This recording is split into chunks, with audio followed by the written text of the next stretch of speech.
Bonsoir, je me présente François Dumont, je suis directeur général pour la ville de Saint-Raymond. Je suis accompagné de Mme Chantal Plamondon-Greffière. Alors, suite aux élections du 5 novembre dernier, nous allons procéder à l'assermentation du nouveau conseil. Donc, Mme Plamondon. Merci beaucoup. Donc, j'inviterai chacun des candidats à tour de rôle pour procéder à l'assermentation. Juste peut-être avant d'aller plus loin, mentionner que nous n'aurons pas besoin d'assermenter M. Benoît Voyer et M. Étienne Beaumont, puisque tous les deux ont déjà été assermentés précédemment à la séance, puisque comme ils ont été proclamés élus le 6 octobre par acclamation, à ce moment-là, on a dû les assermenter dans un délai de 30 jours. Donc, on ne pouvait attendre à ce soir puisque le délai de 30 jours a été expiré. Donc, nous allons débuter avec l'assermentation de M. le maire, M. Daniel Dion.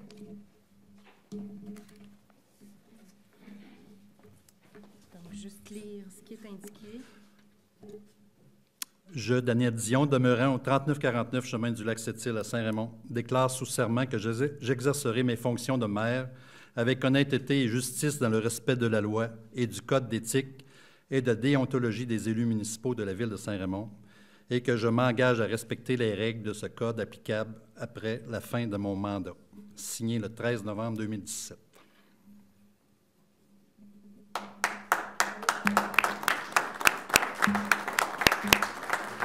Je compléterai plus tard. Moi. Tu vas compléter plus tard? Je vais compléter plus tard. Je vais avoir le droit de siéger quand même? Oui. Tout à fait. Merci.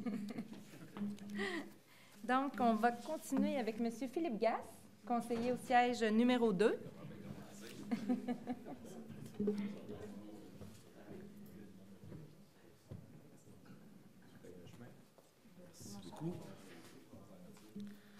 Je, Philippe Gasse, demeurant au 112 rue Nicolas-Saint-Raymond, déclare sous serment que j'exercerai mes fonctions de conseiller avec honnêteté et justice dans le respect de la loi et du code d'éthique et de déontologie des élus municipaux de la ville de Saint-Raymond et que je m'engage à respecter les règles de ce code applicables après la fin de mon mandat. Signé ce 13 novembre 2017.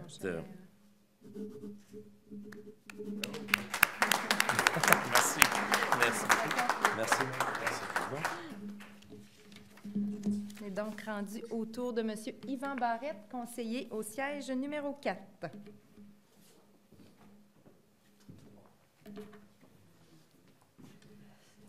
Je, Yvan Barrette, demeurant au 699 rue Saint-Mathias à Saint-Raymond, déclare sous serment que j'exercerai mes fonctions de conseiller avec honnêteté et justice dans le respect de la loi et du code d'éthique et de déontologie des élus municipaux de la ville de Saint-Raymond et que je m'engage à respecter les règles de ce code applicables après la fin de mon mandat.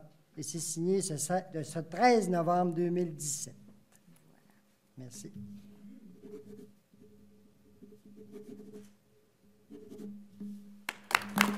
Merci, madame. Merci. On continue avec M. Pierre Cloutier, conseiller au siège numéro 5.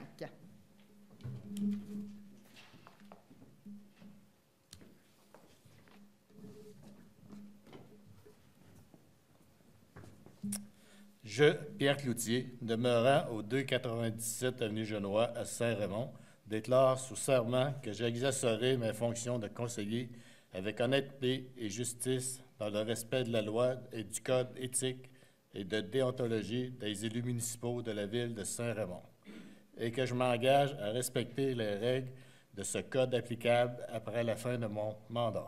Signé le 13 novembre 2017.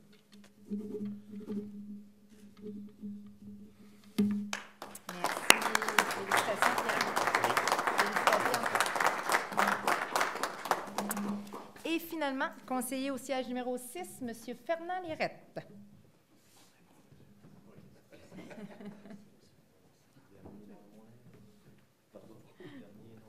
Oui, c'est ça.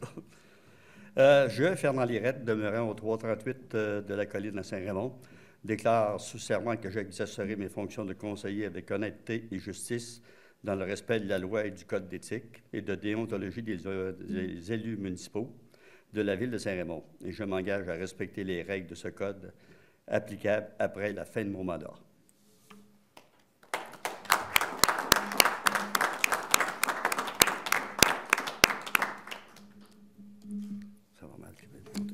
C'est bon. Un drôle de bruit aussi. Félicitations, M. OK, merci. Félicitations. Merci, Julie.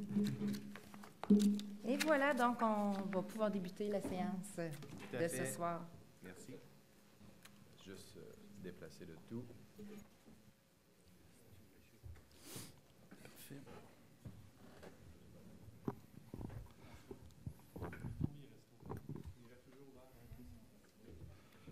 Vous pouvez prendre place.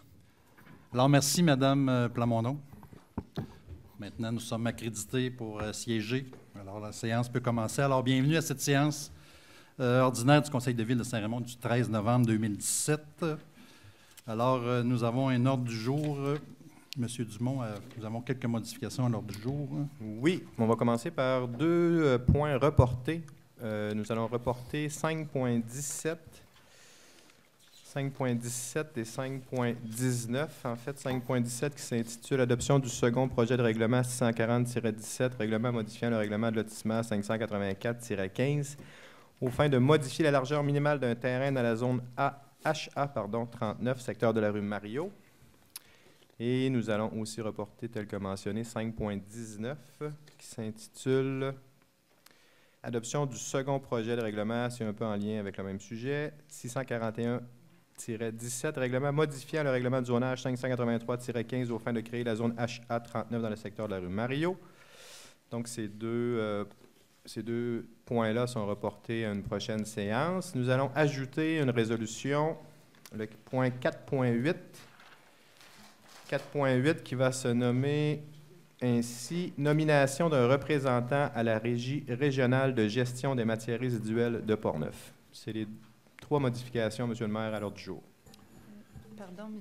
Dumont, il y avait le 1.10 qu'on modifiait le titre. Oui, c'est vrai. 1.10 qu'on va devoir lire. Approbation de facture avec un S, transmise avec un S par l'Union des municipalités du Québec. Merci, Mme Plamondon. Eh oui, on l'a oublié. Alors, je vais faire la proposition, M. M. Benoît Voyer propose. Alors, comme je le disais aussi, il y a quelques rencontres pour le bénéfice aussi des nouveaux élus, c'est qu'on demande toujours une proposition. À un moment donné, ici, il n'y a pas une proposition, puis quelqu'un qui propose, puis seconde, mais quand on dit une proposition, on dit que quelqu'un propose, bien, on sous-entend que tous les élus sont d'accord, puis il n'y a pas personne qui est contre la résolution. Alors, automatiquement, quand on dit quelqu'un propose, on est finalement, tout le monde est d'accord avec cette résolution-là. Ça fait que ça va pour toutes les résolutions parce que ça nous prend juste un proposeur pour chaque résolution. Maintenant, j'ai quelques points d'information justement à vous donner en ouverture de séance. Alors, justement, suite aux élections qui sont tenues le 5 novembre dernier, je voulais profiter de ce premier nouveau conseil pour remercier, premièrement, les élus sortants, Mme Réjeanne Julien, M. Guillaume Jobin et M. Bernard Ayotte. Ensemble, nous avons fait un bon travail au cours des 6 dernières années au Conseil de ville. Leur présence et leur grande expérience ont été un atout pour faire grandir notre ville en sagesse et dans l'harmonie. Nous avons investi dans des services aux citoyens, dans le développement de notre ville, tout en respectant la capacité des payeurs de taxes. Alors, Mme Réjeanne Julien, entre autres, a été conseillère de 2011 à 2017. M. Jobin a été conseiller de 2005 à 2009, puis un autre mandat de 2011 à 2017. M. Bernard Ayotte a été conseiller, il a effectué 6 mandats. Il a joint le conseil de la paroisse en 1994 et a été conseiller de la ville de 1995 à 2017. Alors, il faut savoir que Réjeanne et Bernard étaient les 2 derniers conseillers, Réjeanne à titre d'employé, en fait, qui ont vu naître la nouvelle ville résultant de la fusion de la ville et de la paroisse en 1995. Leurs connaissances historiques et administratives ont été un apport inestimable à la progression de notre ville. Alors, au nom des citoyens et des citoyennes de Saint-Raymond, nous vous remercions pour tout le travail professionnel, votre dévouement, votre implication que vous avez manifesté à la ville au cours de toutes ces années. Alors, pour Réjeanne et Bernard, je leur souhaite bonne retraite. Et pour Guillaume, je lui dis à la prochaine en politique municipale. Parce que, compte tenu de son âge, je vais sûrement le revoir. Aussi, pour deuxièmement, je voulais féliciter les nouveaux élus, Philippe Gasse, Yvan Barrette et Pierre Cloutier. Vous êtes bienvenus dans notre conseil de ville.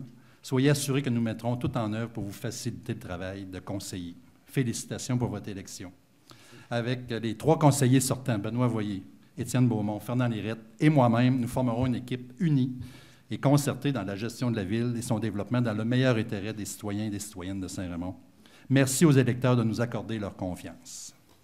Finalement, je voulais féliciter aussi tous les candidats qui sont présentés aux élections aux différents postes d'élus en élection. Je suis fier que notre administration municipale ait suscité autant d'intérêt de la part de citoyens qui se sont montrés intéressés à occuper un poste d'élu de la ville de Saint-Raymond et qui ont fait une belle campagne électorale dans le respect des individus. Nous espérons vous revoir dans une future implication dans nos divers organismes communautaires et peut-être même dans une prochaine campagne électorale. Merci de votre intérêt à la politique municipale. Alors, c'est mon petit rappel des élections. Aussi, je voulais vous parler d'un autre fait important. Il y a eu un hommage que j'ai rendu à M. Richard Corriveau, l'ancien maire de Saint-Raymond, qui est décédé le 12 octobre dernier à l'âge de 83 ans. Alors, je voulais vous parler un peu de Richard. Richard était natif de Grand-Mère et chimiste de formation et était devenu enseignant au Collège Saint-Joseph au couvent de Saint-Raymond dans les années 1960. Il a occupé le poste de directeur aussi du couvent, puis il est devenu directeur de la commission scolaire Port-Neuf, et ça jusqu'à sa retraite du milieu scolaire. M. Corriveau a fait ses débuts en politique à la ville de Saint-Raymond en 1976 en tant que conseiller municipal. Il a rapidement pris le poste de maire en 1978, devenant ainsi le 18e maire nommé de la ville de Saint-Raymond. M. Corriveau était un magistrat rassembleur et démocratique. Même lorsqu'il fallait prendre rapidement une décision, il demandait le consentement de tous ses conseillers. Calme et posé, il avait une grande confiance en ses conseillers et employés. M. Corriveau aurait été un homme d'équipe. Il aimait s'entourer de gens possédant de bonnes aptitudes et de fortes convictions. Sa philosophie, plus le conseil est renforcé, plus la ville de Saint-Raymond aura le poids et le pouvoir. Même s'il se faisait souvent rappeler à l'occasion qu'il n'était pas natif de Saint-Raymond, on l'agaçait beaucoup avec ça. M. Corriveau a toujours fortement défendu la municipalité, sa place et ses dossiers au niveau régional. Lors de la création de la MRC de Port-Neuf, il aurait été le premier magistrat de Saint-Raymond à siéger sur le Conseil des maires. Au cours de ses 17 années de gouvernement, sa plus grande réalisation a été sans doute la fusion de la paroisse et de la ville en 1995, fusion dont il aura été l'instigateur. Pour arriver à ce regroupement, le maire de la paroisse de l'époque, M. Albert Robitaille, et M. Corriveau auront travaillé main dans la main pendant plusieurs mois. Ces démarches donneront naissance au Grand Saint-Raymond. Placé sous la thématique « Une force de la nature », Saint-Raymond allait maintenant représenter une superficie de 680 km² et devenir la plus importante municipalité portneuvoise.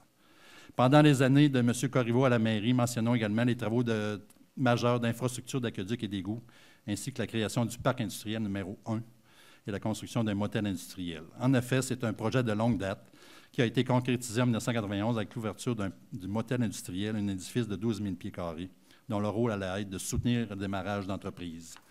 En plus de toutes ces années investies dans la politique municipale, M. Corriveau a été présent à la Caisse populaire des Jardins de Saint-Raymond. Pendant plusieurs années, il a été président. En fait, avec M. René Paquette, directeur général, il a participé au regroupement des caisses, justement, de Sainte-Catherine-Jean-Cartier avec Saint-Raymond. Il était très actif dans divers organismes locaux et régionaux, notamment très impliqué dans le Club Optimiste, qui a initié le projet et amené ce qui est aujourd'hui la station de ski Saint-Raymond. Il a aussi été avec Alexandre Leclerc, propriétaire, éditeur du journal Le Réveil, ainsi que le président du club de golf des Pins. Alors, nos pensées se tournent vers sa famille et toute l'équipe municipale offre ses sincères sympathies. Nous voulons rendre hommage au maire qui a été lui témoigner reconnaissance et saluer son précieux apport à la ville de Saint-Raymond. Alors, c'est un hommage à M. Corriveau. Maintenant, j'avais différents dossiers à vous parler aussi. Je reviens souvent sur les dossiers de la rivière Sainte-Anne. Encore au cours des dernières années, des dernières semaines, on a travaillé, qui ont été consacrés à l'installation d'instruments de mesure sur 5 sites différents. Des sites sont maintenant désignés comme des stations de surveillance et leurs emplacements ont été choisis stratégiquement en fonction du fait que c'est à ces endroits que se produisent les premiers embarques printaniers. Il est donc maintenant possible d'avoir des images en direct de la rivière et recueillir des données sur son comportement. Ces stations d'observation nous permettront d'effectuer une surveillance de la rivière en temps réel et nous aideront en quelque sorte à prédire les répercussions au centre-ville. Aussi, on parle d'estacade flottante. C'est dans la semaine du 13 novembre, c'est cette semaine, que se déroule l'installation de l'estacade flottante au même endroit que l'année dernière par la Ville et l'Université Laval, dans l'objectif d'atteindre une plus grande autonomie. Le service des travaux publics sera davantage impliqué dans le processus d'installation. La composition de l'estacade sera la même que l'an dernier, un câble flottant à fibre artificielle armée, à lequel seront attachés une vingtaine de sapins. La flottaison est assurée par l'ajout de 3 barils, pour faire flotter le tout. Aussi, il y aura des manœuvres au barrage de l'estacade pour la création d'un couvert de glace en amont. Le ministère du Développement durable, de l'Environnement et de la lutte contre le changement climatique est en train de préparer le barrage de l'estacade pour l'enlèvement des poutres du côté nord du barrage. Cette opération forcera l'eau à circuler uniquement du côté nord du barrage afin de favoriser la création d'un couvert de glace du côté sud. Lorsque le couvert sera formé du côté sud, les poutrelles seront fermées du côté nord et l'opération sera répétée du côté sud. Pour la création d'un couvert de glace, à ce moment-ci, ça permet d'avoir un couvert de glace plus rapide sur la rivière et capter le frasier en amont de l'estacade. Aussi, j'avais des nouvelles du comité Santé Port-Neuf. Il y aura une réunion du grand comité des soins de santé le vendredi, le 17 novembre. On va faire le point de les bonnes nouvelles qu'on a du CIUS de Capitale-Nationale et puis la stratégie pour le TACO. On sait qu'on veut toujours le TACO à Saint-Raymond et puis on va faire une stratégie pour l'obtenir. Alors, on va travailler là-dessus. Et puis, avis à la population, ceux que ça peut intéresser, le CA du CIUS, on sait que le CIUS de Capitale-Nationale tient un conseil d'administration tous les mois. Puis ce mois-ci, on est chanceux, ils viennent pour visiter l'hôpital, puis ils viennent au centre multifonctionnel. Alors, c'est demain, à 6h30, demain soir. Si vous voulez voir une réunion du CIUS, tous les gens du CIUS de la Capitale-Nationale vont être ici pour faire un conseil d'administration. Alors, vous êtes bienvenus, si ça vous tente. Parfait pour les points d'information. Maintenant, j'en suis à la première période de questions. Est-ce qu'il y a des gens dans la salle qui veulent nous poser des questions? Il y a une période de questions au début, puis il y a une période de questions à la fin du conseil, comme vous voulez. Bonsoir à tout le monde. Bonsoir. Les questions, il faut féliciter les nouveaux conseillers. Et puis, féliciter aussi ceux qui étaient là avant, qui ont fait un travail. Tout le monde donne son possible là-dedans. Je souhaite bonne chance au nouveau conseil. Et puis, on va se voir dans les prochains mandats. Peut-être j'aurai bien des petites questions qui tuent à un moment donné. Vous êtes toujours bienvenu, M. Robitaille. Vous avez répondu à mes questions tantôt au sujet de la rivière. Là. Mm-hmm. On m'a posé des questions parce qu'on a vu commencer le frasier à descendre. Là. Là, je me demandais, je posais la question, je n'étais pas au courant des derniers événements, mais là, vous l'avez spécifié comme de quoi que... Nos chercheurs sont là sur la rivière. Encore comme l'année passée. Oui. Parce que je pense que ça a été vraiment positif. J'espère qu'au printemps prochain, ça va rester encore positif comme c'est là. Mais comme je me dis toujours, c'est avec l'expérience. Juste une année, c'est pas trop représentatif. Si ça réussit à fonctionner 2-3 années, on va se dire là, c'est vraiment un bon principe. C'est ça qu'on analyse présentement. Alors, bon mandat à tout le monde. Merci, M. Robitaille. Vous êtes toujours le bienvenu avec vos questions appropriées. Parfait. D'autres questions? Non. Alors, on va y aller avec dépôt des mémoires et des requêtes des citoyens. En fait, nous avons 2 dépôts de requêtes déposés par les résidents de la rue du Chèvrefeuille, des Rosiers et des Épinettes, demandant l'installation de 2 balises pet zone sur la rue des Rosiers. C'est une balise qu'on met là, sur les rues faite pour annoncer qu'il y a des enfants dans la rue pour ralentir la circulation. Et puis, on a eu la même requête dans la rue du domaine du lac Bison, qui demande aussi l'installation de ces balises-là. Alors, vous comprendrez qu'on n'en met pas pendant l'hiver à cause de la neige, mais on reviendra avec ça au printemps pour répondre à ces demandes-là. C'est sûr qu'on ne sait pas si on va accepter d'en mettre dans toutes les rues, là, parce que ça va devenir un peu... Ça, c'est toujours bon quand il y en a quelques-unes, mais s'il y en a tous les coins de rue, bien là, ça devient moins efficace. En tout cas, on va se repencher là-dessus avec les prochaines réunions. Maintenant, nous avons l'adoption des procès-verbaux des réunions qui s'est tenues le 2 et le 5 octobre dernier. M. Dumont peut nous en faire part. L'autre, c'est l'Assemblée régulière, mais l'autre, c'est une Assemblée spéciale. Tout à fait, M. le maire. En fait, le 2 octobre dernier, c'est séance régulière. Nous avions cependant une séance extraordinaire tenue le 5 octobre 2017. Un seul point, M. le maire, en fait, en raison de l'urgence de la situation, là, on avait besoin d'une adoption d'un règlement décrétant un emprunt au Fonds général pour les travaux de reconstruction de la digue et du barrage du lac Bison. Alors, on a discuté amplement là, lors des séances du Conseil. C'était vraiment une formalité là, pour pouvoir aller de l'avant avec la construction.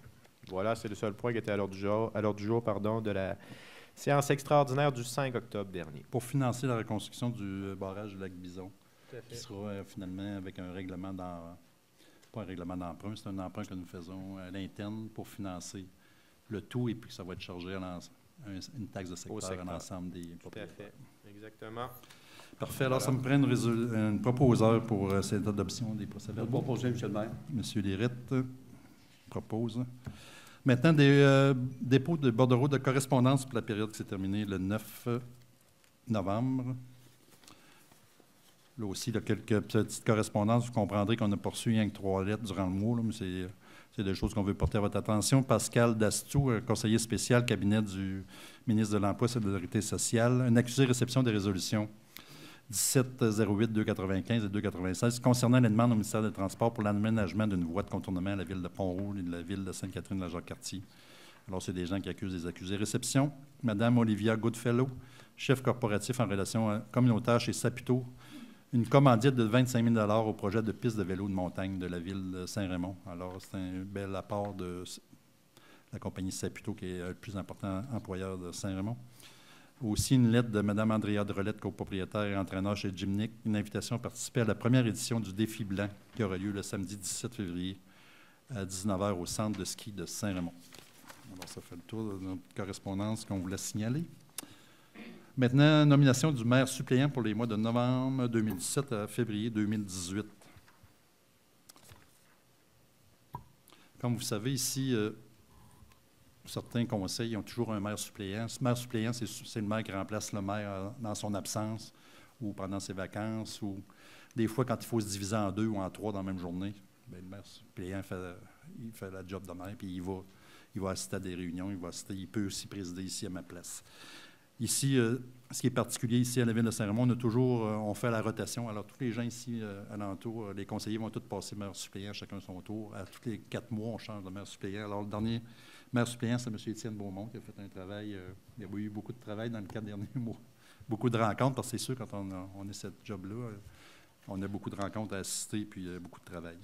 Et puis, on nomme M. Benoît Voyer pour le maire suppléant pour le mois de novembre 2017 à 2018. Alors, M. Voyer ne pourra pas prendre de vacances pendant 4 mois. Non, en tout cas. Novembre à février. Ouais. En tout cas, ça me prend une proposition pour ça. Non, c'est M. Cloutier, qui est Pierre Cloutier.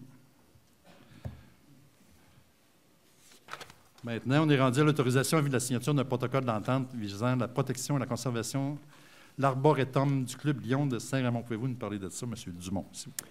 Oui, bien en fait, Arboretum, qui est situé au parc riverain de la rivière Sainte-Anne, au bout de la rue Saint-Hubert, initiative du Club de Lyon qui nous ont demandé la permission d'utiliser justement une portion de nos terrains pour planter des arbres pour la bonne cause. C'est un bel endroit. Je vous invite tout près de la forêt nourricière d'ailleurs et du parc riverain. Alors, cette résolution, M. le maire, simplement pour autoriser vous-même et la greffière à signer pour et au nom de la Ville, officialiser le tout par un protocole d'entente avec le Club Lyon pour cet arboretum. Le Club Lyon va planter des arbres sur une partie de ce terrain-là. Tout à fait. J'en fais la proposition. M. Beaumont propose. Merci. Maintenant, l'approbation de factures transmises par l'Union des municipalités du Québec. Oui, M. le maire. En fait, lorsque les dépenses dépassent 10 000 ça prend une résolution pour autoriser la dépense. Alors, 2 factures du Carrefour du capital humain pour des dossiers de ressources humaines. C'est pour autoriser finalement ces 2 factures transmises par l'UMQ. Voilà. D'un montant de... En fait, on a un montant qui dépasse un petit peu 20 000. Est-ce que Mme Plamondon, vous avez le montant précis? Oui, en fait, il y a 2 factures. Une première au montant de 14 756,56 et une seconde au montant de 9 728,96. Toutes les 2, là, plus les taxes. Parfait, ça me prend une proposition pour ça. Propose, M. le maire. M. Barrette. Maintenant, un remplacement de 3 photocopieurs. Oui, M. le maire. En fait, des photocopieurs en location à la Ville, donc, sont dus pour être remplacés. On en a 2, en fait, installés à l'Hôtel de Ville et un 3e là, au centre multifonctionnel. Suivant les propositions de remplacement soumises par Canon Canada le 2 octobre dernier, là, fait à noter avec l'avancement de la technologie, on va réaliser une économie mensuelle de 237 $, là, plus les taxes, donc à tous les mois, bien sûr. Donc, par cette résolution, nous allons autoriser le remplacement de ces 3 photocopieurs, donc une location mensuelle de 353 $ plus les taxes applicables. C'est prévu au budget, bien sûr. C'est un contrat de 5 ans. Et on va aussi autoriser Mme France Beaupré là, à signer pour et au nom de la Ville le contrat donnant effet à la présente résolution. Parfait. Ça prend un proposeur. Je vais proposer, M. le maire. M. Lirette.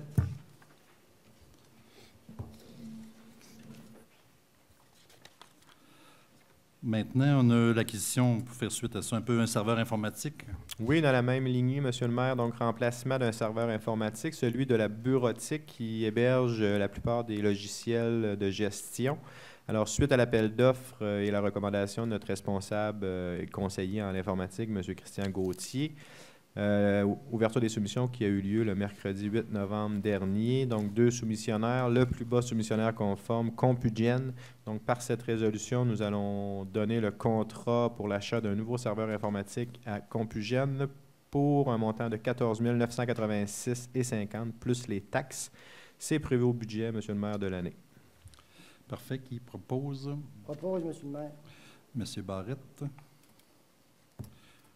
Maintenant, l'octroi pour l'achat et l'installation d'une génératrice pour l'hôtel de ville. Ça fait plusieurs années qu'on parle de ça, une génératrice, lorsqu'on n'a plus d'électricité. Tout à fait. Bien, sera bien utile pour l'hôtel de ville, justement, en cas de panne électrique.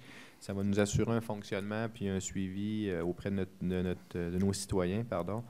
Donc, pour faire une petite histoire avec ça, M. le maire, on avait, et membres du conseil, nous avions prévu 125 000 au budget pour une chaudière au gaz. Donc, on a éliminé cette option. Donc, nous utilisons un peu ce montant de 125 000 pour acheter une génératrice. Nous avions estimé le tout à 75 000. Suivant les soumissions, donc nous avons eu 3 soumissionnaires. Le plus bas soumissionnaire conforme à 72 800. Donc, cette résolution pour confirmer l'achat et l'installation d'une génératrice pour l'hôtel de ville, New Tech Électricité, pour une somme telle que mentionnée de 72 800 plus les taxes. Bien sûr, c'est prévu, tel que mentionné également, au budget de l'année en cours, activité financière. Voilà. Aussi, c'est sur les recommandations de la firme Thermeca que c'est des spécialistes que nous avons engagés pour tout à fait, voir à nos besoins. Qui ont fait le devis, oui. Tout à fait. Puis les devis d'installation aussi. Exactement. Alors, ça me prend une proposition. M. Benoît Voyer.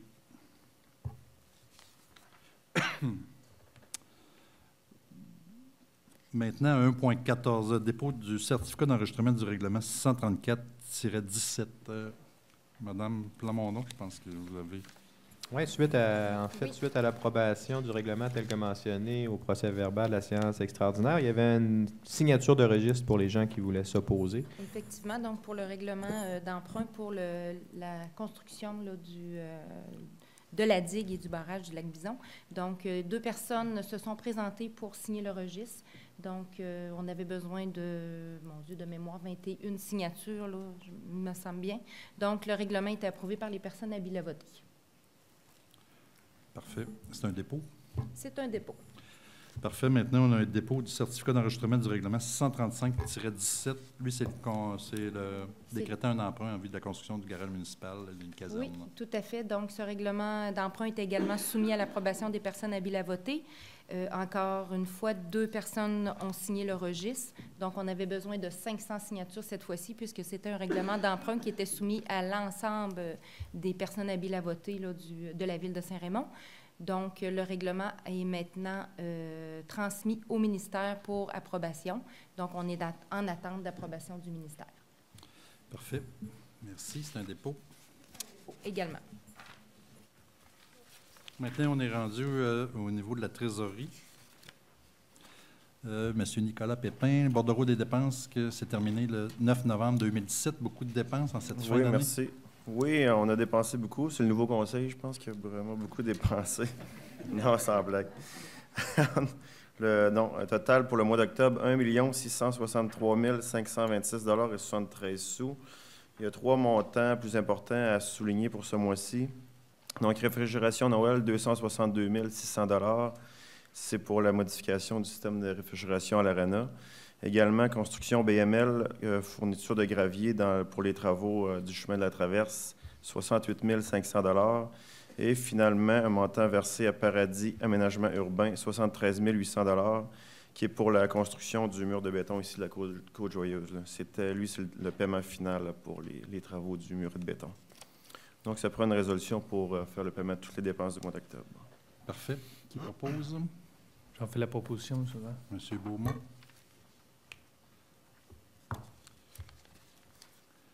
Maintenant, à 2.2, l'autorisation de contracter des emprunts temporaires pour les règlements d'emprunt 609-16, 616.17 et 637-17.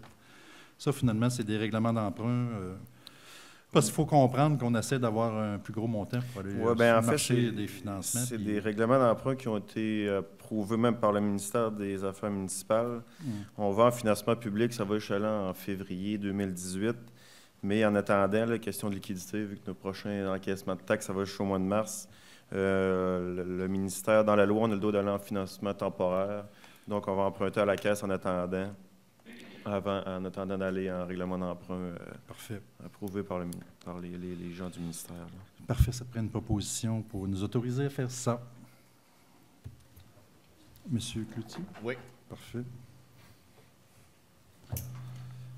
Maintenant, au niveau de la sécurité publique, M. Benoît Voyer, vous nous présentez le rapport d'intervention du service des incendies du mois d'octobre, s'il vous plaît. Oui, merci, M. le maire. Alors, le rapport d'intervention du service des incendies pour le mois d'octobre. Vous allez voir que souvent, les pompiers aussi ont fait de la prévention. Alors, vous allez voir qu'on a fait de la prévention dans des garderies, à Saint-Léonard et Saint-Raymond aussi. Ensuite, on a fait des pratiques de pompage avec les camions-citernes. Aussi, on a fait des pratiques de mâchoire de vie, c'est qu'on a été chercher un véhicule dans le... Je sais plus si vous voyez, pour pratiquer, faire des opérations, voir comment ça fonctionne avec des nouveaux équipements. Ensuite, on fait des visites de garderie de prévention à Saint-Léonard. Et aussi, on a fait un sauvetage. Malheureusement, c'était une mobilette qui était dans la piste lab à Bourg-Louis. Alors, on a fallu aller. Petit accident de ce côté-là. Vous savez qu'on n'a pas le droit, c'est juste les vélos qui vont sur la piste lab. Bientôt, ça va être la motoneige. Fait que c'est seulement que les deux qui peuvent y aller là-dessus. Ensuite, on a un feu de cheminée dans le rang du Nord. Ensuite, visite de garderie dans la garderie Nid-des-Petits. On va là assez régulièrement. L'arme d'incendie non fondée dans la rue Julien. Ensuite, visite de garderie encore. Intervention en matière dangereuse dans la rue Saint-Jacques. Ensuite, feu de résidence, c'est dans la rue des Cerises. C'est une cigarette qui avait été mal éteindue. Elle a repris en arrière de la maison, elle l'a propagée après la maison. Les pompiers ont été assez rapides là-dessus pour sauver toute la maison complètement, mais ça fait des dommages. Ensuite, danger électrique, des arbres tomber sur des fils. On sait qu'il y a eu beaucoup de vent l'autre jour. Alors, à Bourg-Louis, dans rue Mont-Saint-Vachon, encore dans le chemin Bourg-Louis et à Saint-Léonard aussi. Et aussi, on a eu un feu de commerce à Saint-Léonard, dans danger électrique, un panneau électrique qui a mis le feu. Pour ce mois-ci, c'est surprenant, M. le maire, c'est qu'on a seulement qu'une alarme d'incendie non fondée. Je pense que ça fait très longtemps qu'on n'a pas vu ça. On a sorti 10 fois ce mois-ci, qui fait un total de 107 pour l'année, comparativement à 127 l'année dernière. Fait qu'on a un bon changement vu qu'on a fait les lettres d'avertissement, que les alarmes d'incendie non fondées, le monde s'occupe de leur système. Fait que c'est bon d'un bon côté de ce côté-là, des économies pour la ville. Et aussi, je tiens à mentionner que ce serait bien important au monde de ramener votre cheminée. C'est là qu'on commence à chauffer, c'est très important.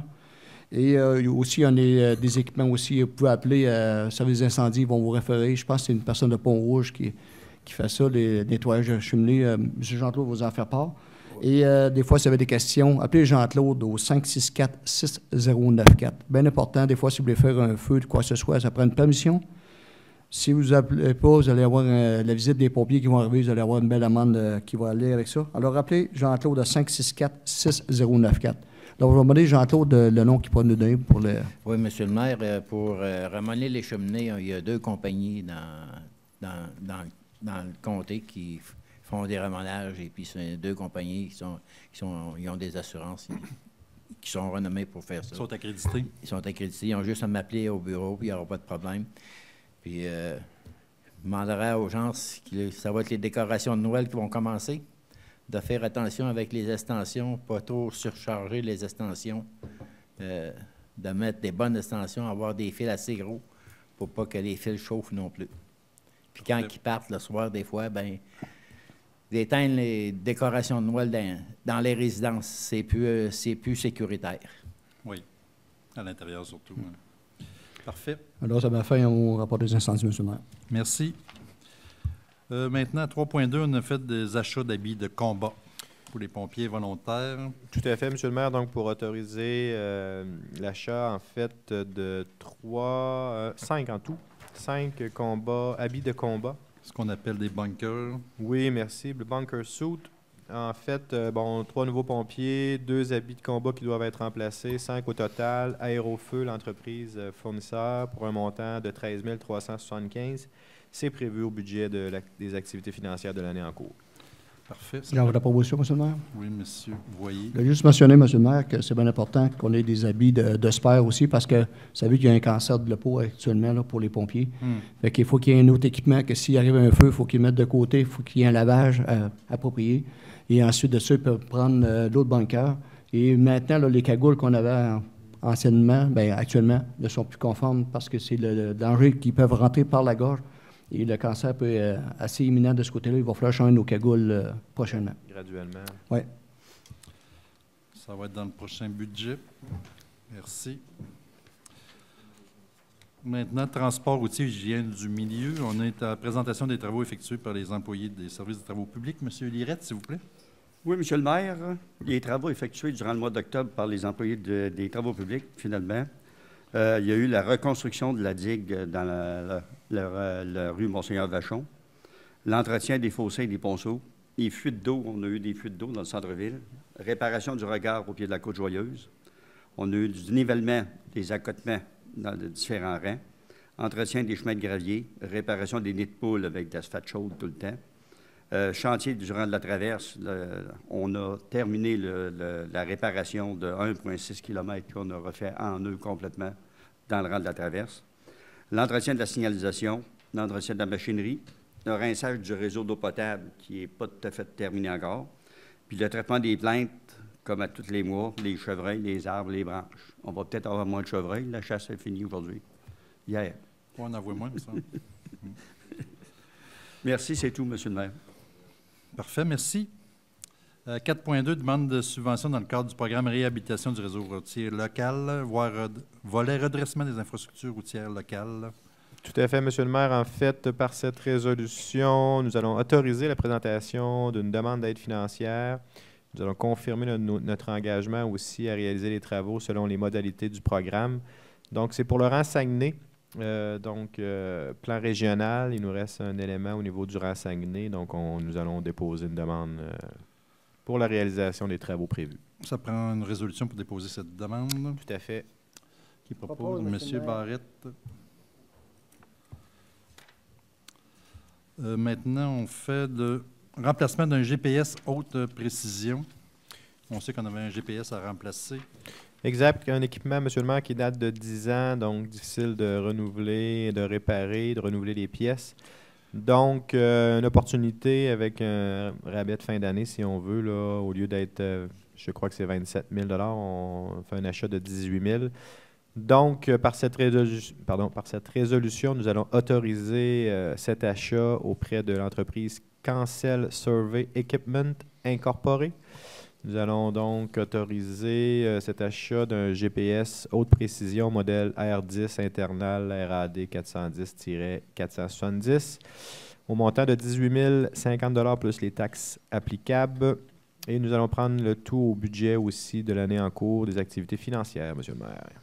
C'est un équipement d'arpentage, en fait. Oui, travaux publics, arpentage, relevé de terrain. Qui propose cette acquisition du remplacement de GPS. J'en veux la proposition, M. le maire. Monsieur Voyer. Maintenant, 4.4, octroi d'un mandat à la CAPSA afin de compléter la demande de certification d'autorisation pour le déboisement d'une partie du rang Saguenay dans le cadre du projet d'électrification du rang Saguenay, justement. Tout à fait, M. le maire. Dans le cadre de ce projet d'électrification, nous devons faire une demande auprès du ministère pour une autorisation de déboisement et également là, au niveau de plantage des poteaux dans certains milieux humides.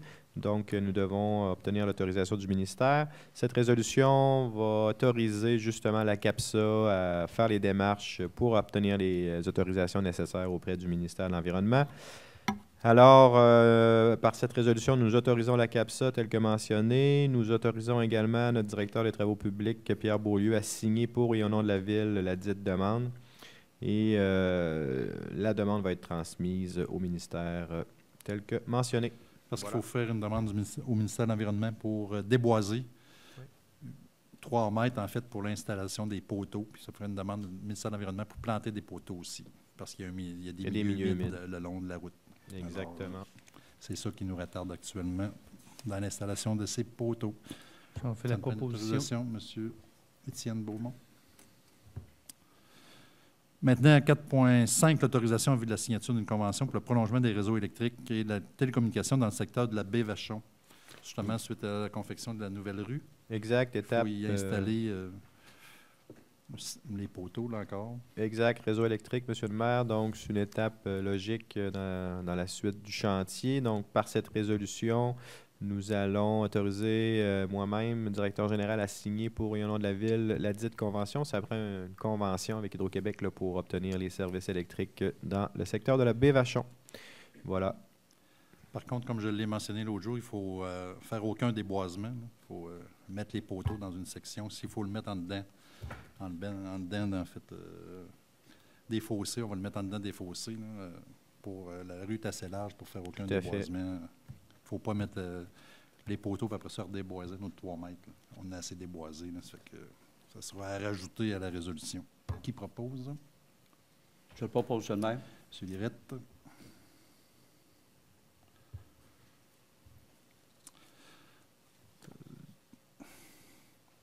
Maintenant, à 4.6, la prise en charge du déneigement de certaines rues privées. On sait que pour certaines rues privées, il y a des citoyens qui nous font la demande pour qu'on assure le déneigement avec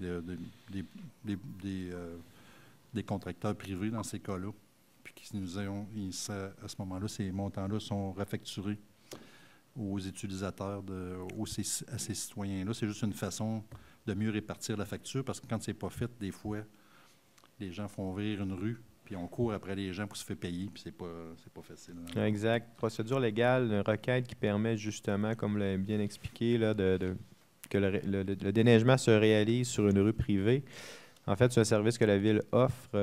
Les gens viennent à la Ville, viennent chercher un formulaire et pour la rue ciblée. Donc, un responsable, souvent, 1 ou 2 responsables qui repartent avec le formulaire. Ils font le tour de la rue, si on veut, pour aller chercher au moins 50% des citoyens riverains de la rue. Ensuite, lorsqu'ils ont 50% plus 1, majorité, donc ils reviennent nous voir à la Ville. Nous allons en appel d'offres pour le déneigement pour eux et c'est ensuite facturé sur leur compte de taxes.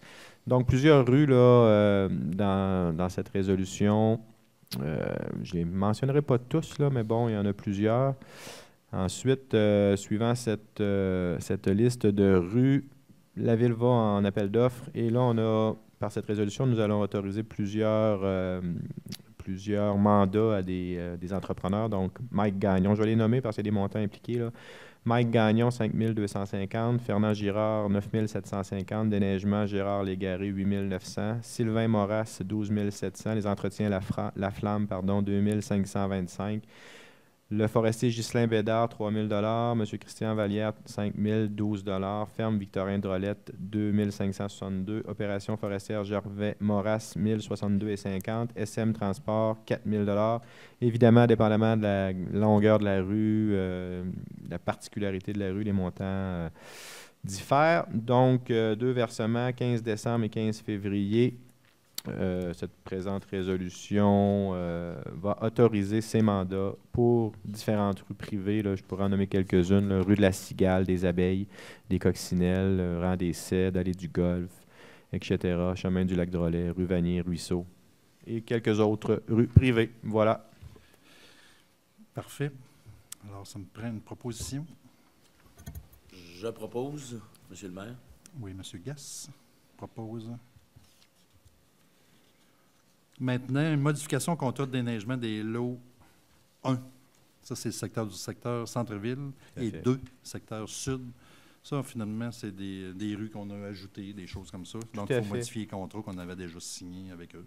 Exact. On ajoute des rues, M. le maire, comme vous l'avez bien mentionné, pour ces 2 contrats différents, mais au même fournisseur, Fernand Girard, limité. Pour le logement de la rue du Sentier, du Soleil. Oui, exactement. Donc, prolongement rue du Soleil du Sentier pour une longueur de 0,5 km. On a parc industriel, comme vous l'avez mentionné, au niveau des rues des Forces et du Régiment. Donc, ces rues sont ajoutées, les contrats sont ajustés en conséquence pour la première portion là, du lot 1. Rue du Soleil et du Sentier, donc on a ajustement de 2 650 $ plus les taxes applicables. Bien sûr, c'est au prorata de la distance. Et la même chose pour le lot 2, donc pour les rues des Forces et du Régiment, un ajustement de 5 445 plus les taxes applicables. Voilà. Parfait, ça va régulariser le contrat initial. Tout à Qui fait. propose? Propose, M. le maire. M. Barrette. Merci. À 4.7, qu'est-ce que c'est fait? 4.8, la nomination de représentant de la Régie régionale des matières de gestion des matières résiduelles de Portneuf. Oui, Monsieur le maire, nous devons assurer le remplacement de M. Bernard Ayotte, qui a rendu de précieux et de bons services pendant plusieurs temps au niveau de notre régie régionale de gestion des matières résiduelles de Portneuf. Par cette résolution, nous allons déléguer M. Étienne Beaumont, qui va poursuivre le travail de M. Ayotte et représenter la ville de Saint-Raymond sur le conseil d'administration de la régie. Et sur le conseil exécutif s'il y a lieu, là, parce qu'il y avait deux conseils. L'exécutif, puis en tout cas, on marquera les deux. Là. Voilà. OK, ça prend une proposition. C'était fait. On fait la proposition. Monsieur Voyer. Maintenant, l'urbanisme et mise en valeur du territoire à 5.1. Dépôt présentation du procès-verbal de la réunion du comité consultatif d'urbanisme qui s'est tenue le 31 octobre 2017. Alors, on va demander à Mme Célia Solinas, s'il vous plaît, de nous en faire part de cette réunion. Oui. Donc, la réunion du mardi 31 octobre. Alors, approbation du procès-verbal de la réunion du 19 septembre. Ensuite, rapport comparatif des permis pour les mois d'octobre 2016 et 2017. Donc, encore un très bon mois d'octobre avec 4 permis de résidence unifamiliale isolés. Nous en avions 4 aussi l'année dernière à pareille date. Au cumulatif, donc, 62 maisons neuves cette année, exactement le même nombre que l'année dernière à pareille date. Au niveau des unités de villégiature, donc les chalets, 2 ce mois-ci, il n'y en avait pas l'année dernière. Au cumulatif, 19 résidences, donc unités de villégiature, comparativement à 8. Donc, on a 11 chalets là, en avance sur l'année dernière. Au niveau bâtiment commercial, un seul au mois d'octobre de cette année. Il n'y en avait pas l'année dernière. Au cumulatif, donc, 2 bâtiments commerciaux cette année comparativement à 1 l'année dernière. Aucun bâtiment industriel. Et au niveau des permis, toutes catégories confondues, donc 112 permis pour le mois d'octobre, comparativement à 79 l'année dernière. Et au cumulatif de l'année à 1200 permis, comparativement à 1129 l'année dernière pour le mois d'octobre. Donc, ça va encore bien. On verra avec le mois de novembre et le petit bout de décembre ce que ça donnera pour les chiffres de l'année. Parfait. Par la suite, il y avait 2 demandes de PIA au Lac-Sept-Îles. Donc, M. Denis Michel, au 5133 chemin du Lac-Sept-Îles, pour la construction d'un garage, les revêtements extérieurs, des murs en bois de couleur blanche et toiture en bardeaux d'asphalte de couleur verte, les mêmes couleurs et matériaux que la résidence principale. Par la suite, M. Yves Godin, le 5433 chemin du Lac-Sept-Îles, démolition et reconstruction du garage. Les revêtements extérieurs sont les mêmes, là, on récupère le bois de couleur un peu caramel là, qui était sur le garage existant. Auquel on rajoute de la pierre et toiture en bardeaux d'asphalte de couleur brune. Par la suite, au PIA Centre-Ville, M. Normand Paquette, au 416-420 rue Saint-Joseph. Donc, c'était le changement d'une fenêtre, en fait, le remplacement du cadre qui est actuellement en bois de couleur blanche. On remplace par du PVC, toujours blanc aussi. Par la suite, on avait 7 demandes de dérogation mineures.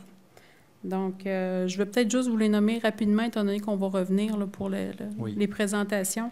Donc, il y avait une demande de Mme Mélissa Paquette et Marie-Claude Trottier. C'est une demande qui a été recommandée favorablement.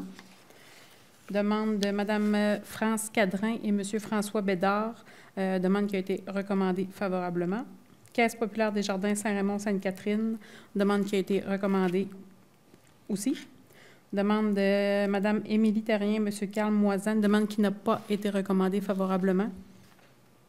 Demande de compagnie numéro 90 32 58 61 Québec Inc., qui est en fait Cloutier Sport Nautique. C'est une demande qui est recommandée favorablement. Une demande de dérogation de M. Yves Godin. C'est une demande qui est recommandée favorablement. Et finalement, une demande de Mme Micheline Vachon, qui a aussi été recommandée favorablement. Par la suite, demande de modification au règlement de zonage 583-15 afin d'ajouter un usage dans la zone I3, qui est dans le secteur Légaré. Donc, c'est afin de permettre un usage salle de réception et studio de danse.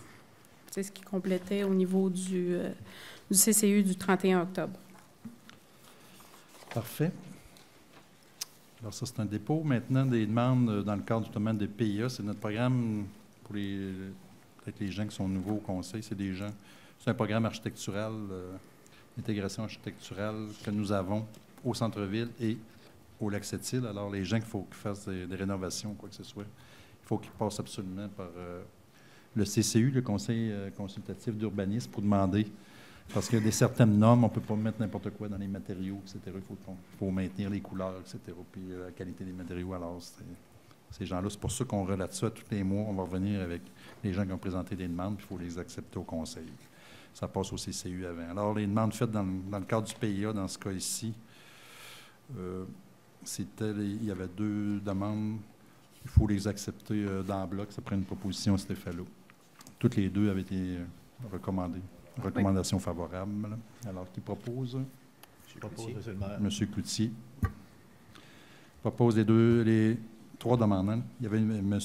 Denis Michel, Yves Godin, puis Normand Paquette. Une au centre-ville, oui. Une au centre-ville. Parfait. Maintenant, les demandes d'autorisation...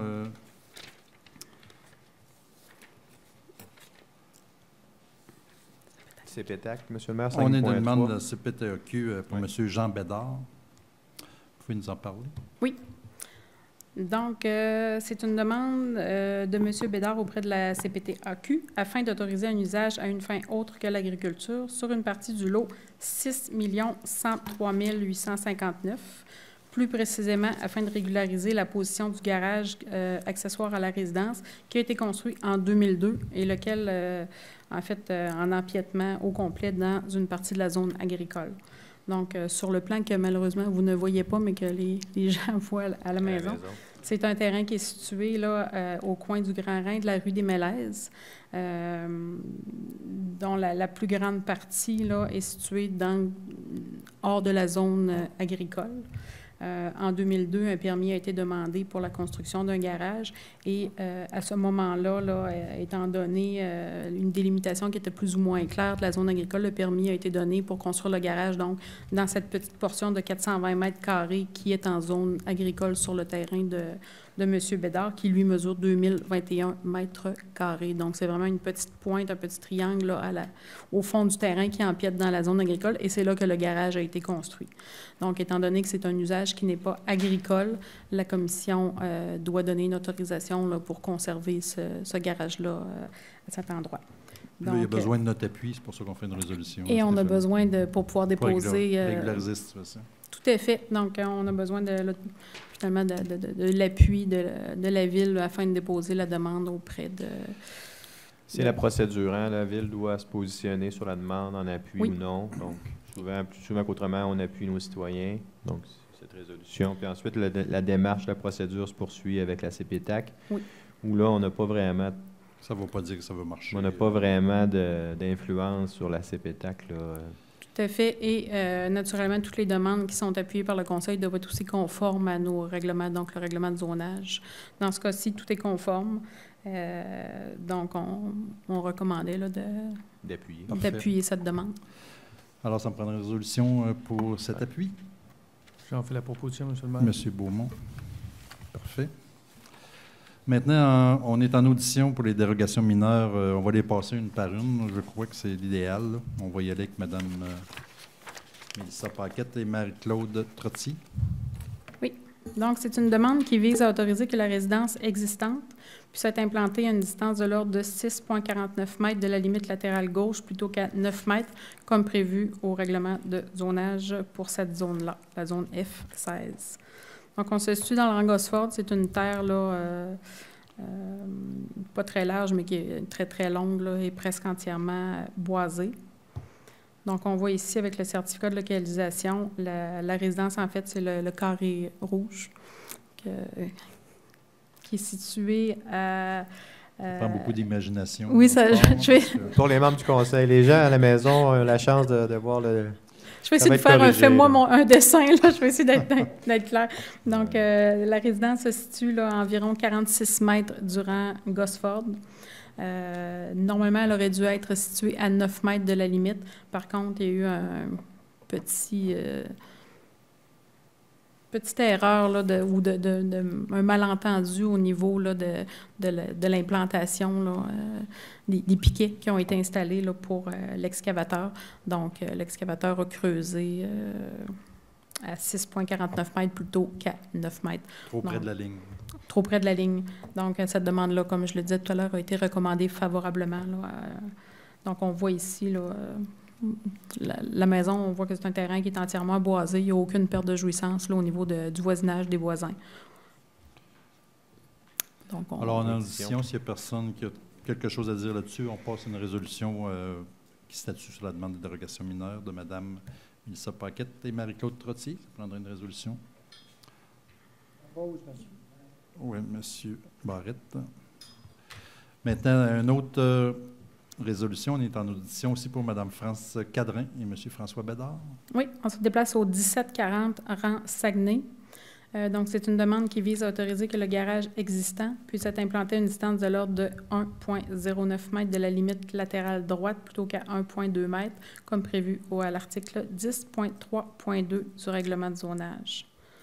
Donc, on se situe dans le rang Saguenay, un peu au sud de la rue de la Clairière. C'est un terrain qui a une forme un peu particulière, là, qui est vraiment triangulaire.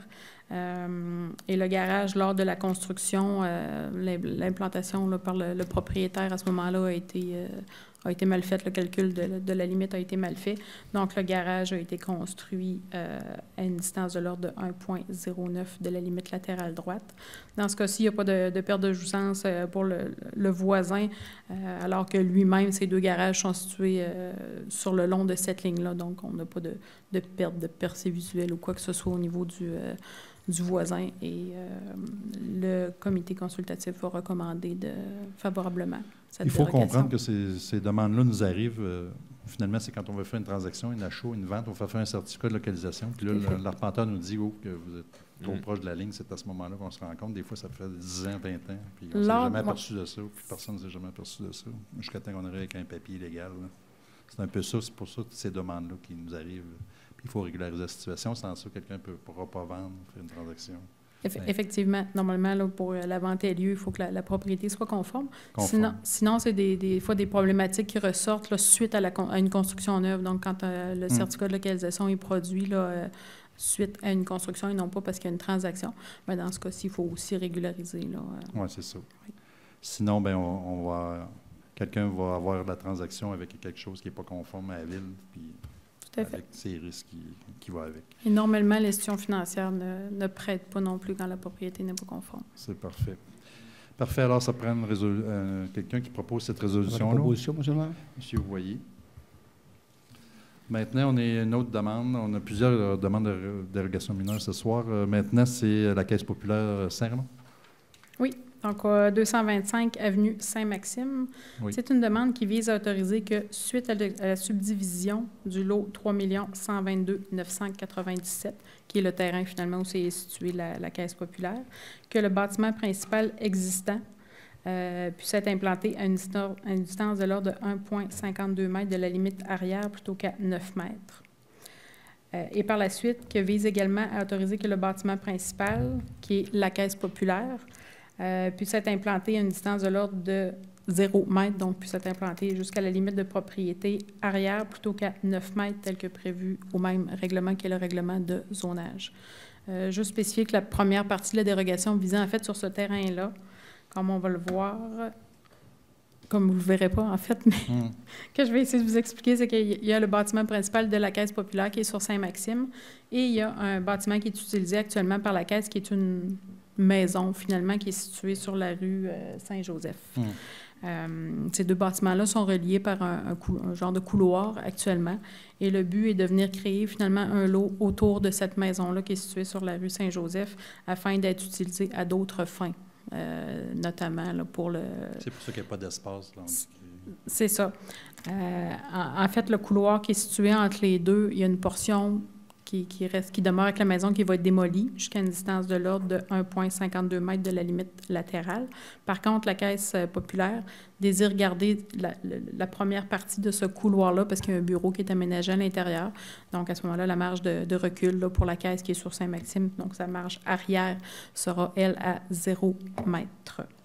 Je tiens à préciser que dans ce dossier-là, premièrement, les membres du comité consultatif ont recommandé favorablement là, la dérogation et nous reviendrons à un mois ultérieur parce qu'on s'est rendu compte lors de la réunion du comité consultatif qu'il y avait des éléments au niveau du lotissement qui pouvaient être problématiques aussi. Donc, on reviendra avec une dérogation mineure pour le lotissement. Ces modifications-là ont déjà été recommandées favorablement là, par le comité consultatif. Par contre, pour des raisons d'avis public, là, on doit juste refaire paraître un avis public pour les modifications, les éléments qui sont dérogatoires au lotissement. Ça peut juste apporter des problèmes au niveau des assurances ou des choses, vu que les immeubles sont collés comme ça. En tout cas, c'est leur problème à eux, c'est pas un autre. Non, en fait, entre les deux bâtiments, on aura une distance de 5 pieds. Il faut se rappeler qu'avant la modification de nos règlements en juin de l'année dernière, 2016, les marges de recul dans ce secteur-là étaient à 0, parce qu'on sait que sur la rue Saint-Joseph, ils sont tous collés un sur l'autre. Presque tous les bâtiments là, sont à marge 0. Dans le meilleur des cas, on essaye d'éviter d'avoir des bâtiments qui sont collés comme ça, mais dans ce cas-ci, là, on va avoir un 5 pieds là, entre les deux bâtiments principaux. Ça permet de réutiliser là, cette maison-là qui est à d'autres fins, là, de lui donner une seconde La seconde maison vie. qui est située entre la Caisse et le restaurant Le Mondial. Et le Mondial. Tout à fait. Parfait. Alors, ça me prendrait une résolution pour appuyer cette résolution-là de dérogation mineure. Monsieur Gass? Oui, Monsieur Gass. Parfait. Oui, merci. Maintenant, on a une autre encore dérogation mineure, Mme Émilie Terrien et Monsieur Carl Moisan. Oui, on se déplace dans le rang du Nord sur le lot 4 490 656. C'est une demande qui vise à autoriser que le chalet projeté puisse avoir une superficie de l'ordre de 35,67 mètres carrés plutôt que 53 mètres carrés et de même qu'une façade de l'ordre de 4,88 mètres plutôt que 7, comme prévu aux articles 8.1.2 et 8.1.3 du règlement de zonage. Les autres font une résidence trop petite. Oui, en fait, actuellement, c'est un camp forestier, donc un abri forestier. Et les demandeurs là, désiraient là, modifier finalement le bâtiment pour que ça devienne un chalet, mais sans atteindre le minimum de 53 mètres carrés. Comme je vais essayer de vous le décrire. Là. Donc, on est dans le rang du Nord, juste un peu à l'est là, du chemin de la Rivière-Verte. C'est un terrain qui est, oui, très, très grand. Par contre, l'emplacement du camp forestier actuel, on a un cours d'eau là, qui serpente et qui vient presque entourer là, presque entièrement le camp. Et de l'autre côté, on a un talus qui est assez grand. Donc, même vouloir faire un chalet de 53 mètres carrés, en fait, il n'y a pas d'espace. On est vraiment coincé à la limite presque de la bande riveraine qui est de 10 mètres. Là, on est à 10 et 11 mètres sur 3 côtés. Et de l'autre côté, bien, c'est un talus, là, une forte pente. Donc, le projet, là... Le terrain ne le permet pas, de toute façon. C'est ça. Le camp actuel, en fait, est un peu en forme de L. Donc, le projet est de venir fermer le L, finalement, pour faire un rectangle plein. Et donc, d'arriver à une superficie là, de l'ordre de 35 mètres et quelques poussières plutôt que 53 mètres. Par contre, étant donné que ça serait vraiment un chalet là, qui serait beaucoup plus petit que les normes minimales, autant en superficie qu'en façade, là, avec une façade de 4,88 mètres, les membres du comité ne recommandaient finalement de refuser cette demande-là, mais étaient ouverts si les demandeurs désirent modifier leur demande et que ce soit finalement de permettre un camp forestier, qui est un abri forestier qui est plus grand que la norme, à ce moment-là, là, il pourrait là, faire une recommandation favorable. On pourrait revenir à une séance ultérieure et ce serait à ce moment-là une recommandation favorable pour avoir un abri forestier qui est plus grand comparativement à un chalet plus petit, finalement. Parce qu'on dit qu'au niveau du chalet, là, c'est vraiment c'est un chalet, un bâtiment qui serait difficilement qu'on pourrait difficilement desservir avec une installation septique, justement, en raison des bandes riveraines de la forte pente. On ne peut pas l'agrandir non plus jusqu'à atteindre des normes de chalet. Donc, c'est si vous voulez, le compromis là, qui a été proposé pour essayer de satisfaire un peu les demandeurs. C'est certain qu'il faut comprendre qu'un abri forestier n'a pas les mêmes caractéristiques. En fait, il n'y a pas de division intérieure, il n'y a pas d'étage, il n'y a pas d'alimentation, ni en eau, ni en électricité, ni en installation septique, mais c'est l'usage qui est fait actuellement avec le bâtiment. Donc, on permettrait juste de garder le même usage, mais en ayant finalement 64 pieds carrés de plus, donc 8 pieds par 8 pieds pour combler le L, finalement, de l'abri forestier. Oui. Alors, on est en audition, là, si les gens, justement, quelqu'un est dans la salle. Il veut nous entretenir à ce sujet-là? Bonjour, oui, je suis Émilie Terrien, la demandeuse, avec mon conjoint Carl Moisan. OK. Bonjour. On a pris connaissance des recommandations faites par le CCU et on est en accord pour changer notre demande pour un agrandissement de camp forestier. Toutefois, dans notre demande d'agrandissement, il y avait aussi l'ajout d'une mezzanine non fermée, c'est-à-dire avec un garde-corps. On a 2 jeunes enfants, un garçon de 8 ans, bientôt 8 ans, et une jeune fille de 5 ans. Le camp n'avait pas été construit pour une famille. Mon beau-père l'avait construit alors que mon conjoint était déjà très vieux. Et notre fils, Malik, a une... excusez-moi, je suis vraiment nerveuse.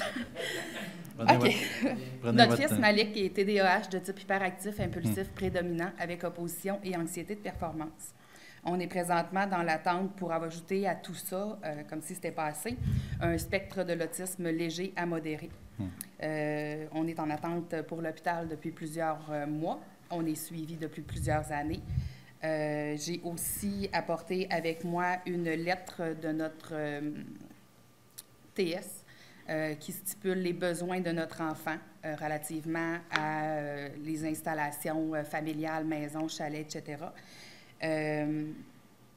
La mezzaline en tant que telle, c'était vraiment pour lui et sa sœur, pour qu'il y ait un espace de jeu, de détente, de calme.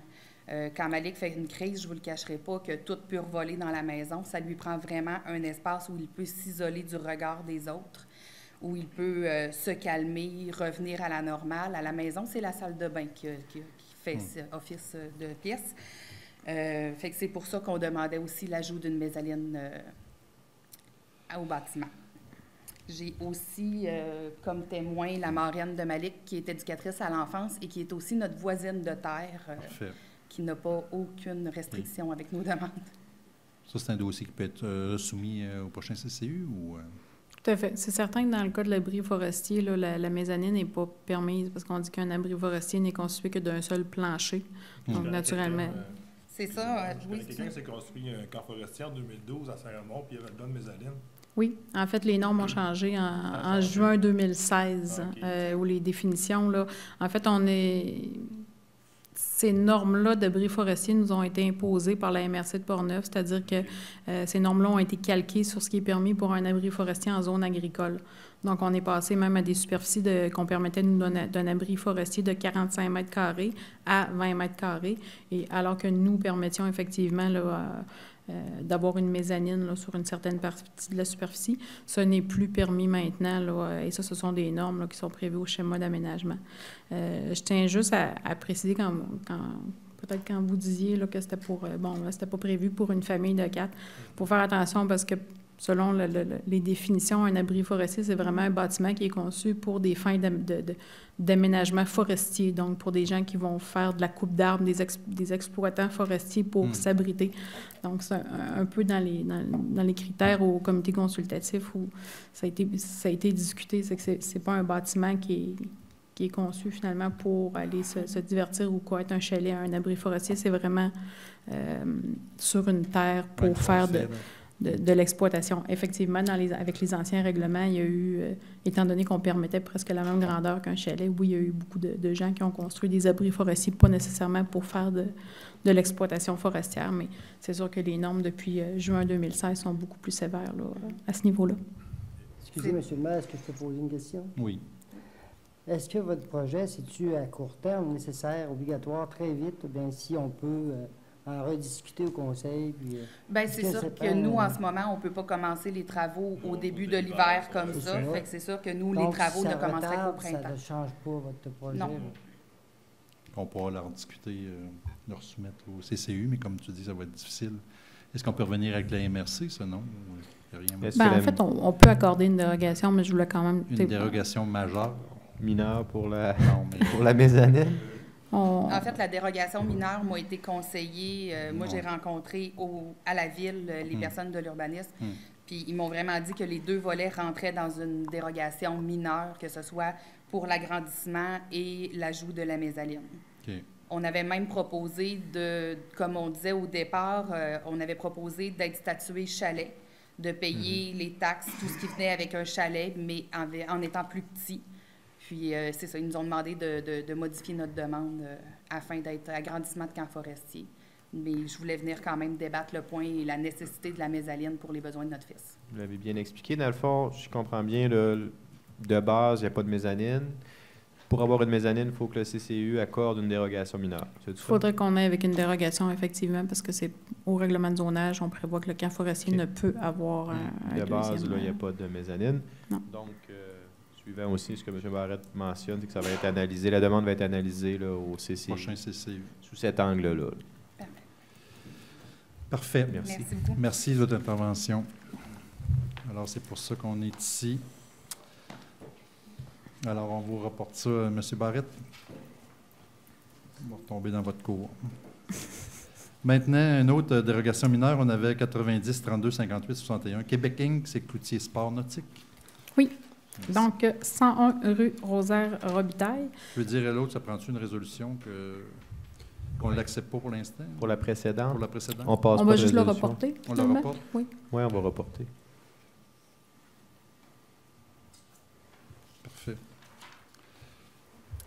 Maintenant, on revient avec Cloutier Sport Nautique. Oui. Donc, c'est une demande qui vise à autoriser que, suite à la subdivision du lot 5 133 542, le bâtiment existant puisse être localisé à une distance de l'ordre de 4,57 mètres de la limite arrière plutôt qu'à 10 mètres, de même qu'à une distance de l'ordre de 2,10 mètres de la limite latérale gauche plutôt qu'à 3 mètres, comme prévu aux dispositions de la zone C4. Donc, on se situe là sur la rue Rosaire-Robitaille qui se prend par l'avenue Saint-Jacques, donc qui est la propriété là, de Cloutier Sport. Sur cette propriété-là, en fait, il y avait un bâtiment principal qui est un gros entrepôt et où se fait aussi de l'entreposage de bateaux. Oui. Ils ont subdivisé le terrain, je comprends. Oui. En fait, le projet est de subdiviser là, ce bâtiment-là, de séparer finalement la construction actuelle avec une portion de terrain et afin de créer un autre terrain qui est vacant où se fait de l'entreposage de bateaux aussi. Les dérogations, c'est un petit peu dur à vous décrire. Par contre, en faisant la subdivision, l'entrepôt qui est actuellement là devra se situer à une distance de l'ordre de 2,10 mètres de la limite latérale, de même qu'à une distance de 4,57 mètres de la limite arrière. Afin là, en gros, au bout de la rue Rosaire-Robitaille, le terrain vacant va être situé à cet endroit-là. Il va venir contourner par l'arrière le terrain où se situe l'entrepôt, et pour ensuite réélargir et prendre une partie et tout le résiduel du terrain là, un peu plus au nord, là, où il y a de l'entreposage de bateaux. Je tiens à préciser que c'est un terrain qui est situé en zone inondable. Par contre, étant donné que la dérogation ne porte absolument pas sur un élément là, qui peut être affecté par la zone inondable, on a accepté de procéder quand même par dérogation. En fait, on ne crée pas de nouveaux bâtiments, on vient juste finalement déplacer une limite cadastrale là, qui n'a aucun... On crée un nouveau terrain, puis la bâtisse devient... plus proche finalement de la... ce terrain-là, de la moitié de La distance qui était supposée d'être 10 mètres, on tombe à 5 mètres. Tout à fait. Et sur le nouveau terrain qui est créé, là, ça ne donnera pas plus le droit de construire un bâtiment, étant donné qu'on est en zone inondable de grand courant. Ça peut juste affecter les propriétaires de la bâtisse actuelle parce qu'ils vont être trop près du voisin. Tout à fait. C'est eux autres qui le demandent. Ce bâtiment-là va être trop proche de la ligne. Par contre, il y a quand même une bonne portion de terrain là, qui est située un peu plus vers le nord. Okay. Et ce qui permettra sur le terrain vacant de poursuivre là, des activités d'entreposage de bateaux pour l'entreprise. Parfait. Alors, on est en audition. S'il n'y a personne, on peut proposer. Ça a été accepté par le CCU. Oui, je m'excuse. Oui, ça a été recommandé. Monsieur Cloutier propose. Oui, vous en avez pas mal ce soir, des dérogations. Oui. Ça achève. Monsieur Yves Godin et Mme Micheline Vachon. Oui, donc au 5433 chemin du lac Sept-Îles. C'est un des dossiers qu'on a vu un petit peu avant au niveau des PIA, donc démolition et reconstruction. Donc, la demande vise à autoriser que le garage projeté, donc qui sera reconstruit, puisse être implanté à une distance de l'ordre de 5 mètres de la limite avant, donc de la rue, plutôt qu'à 8 mètres comme prévu au règlement de zonage à l'article 10.3.2. C'est un terrain qui se situe là, juste un petit peu à l'est de la rue des Coccinelles. C'est un terrain, là, pour vous le décrire, là, qui est à partir de la rue, là, qui a une pente qui descend vers le lac.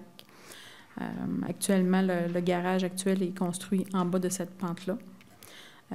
Par contre, le projet est de reconstruire finalement en s'approchant de la rue, en utilisant la pente finalement pour avoir un garage là, de plein pied du côté de la rue et du côté de la résidence, un garage à 2 étages. C'est un type de construction qu'on voit beaucoup là, au lac Sept-Îles. Oui. Dans ce cas-ci, d'ailleurs, on avait accordé une dérogation similaire pour le voisin là, qui est situé au coin de la rue des Coccinelles. C'était une demande presque similaire.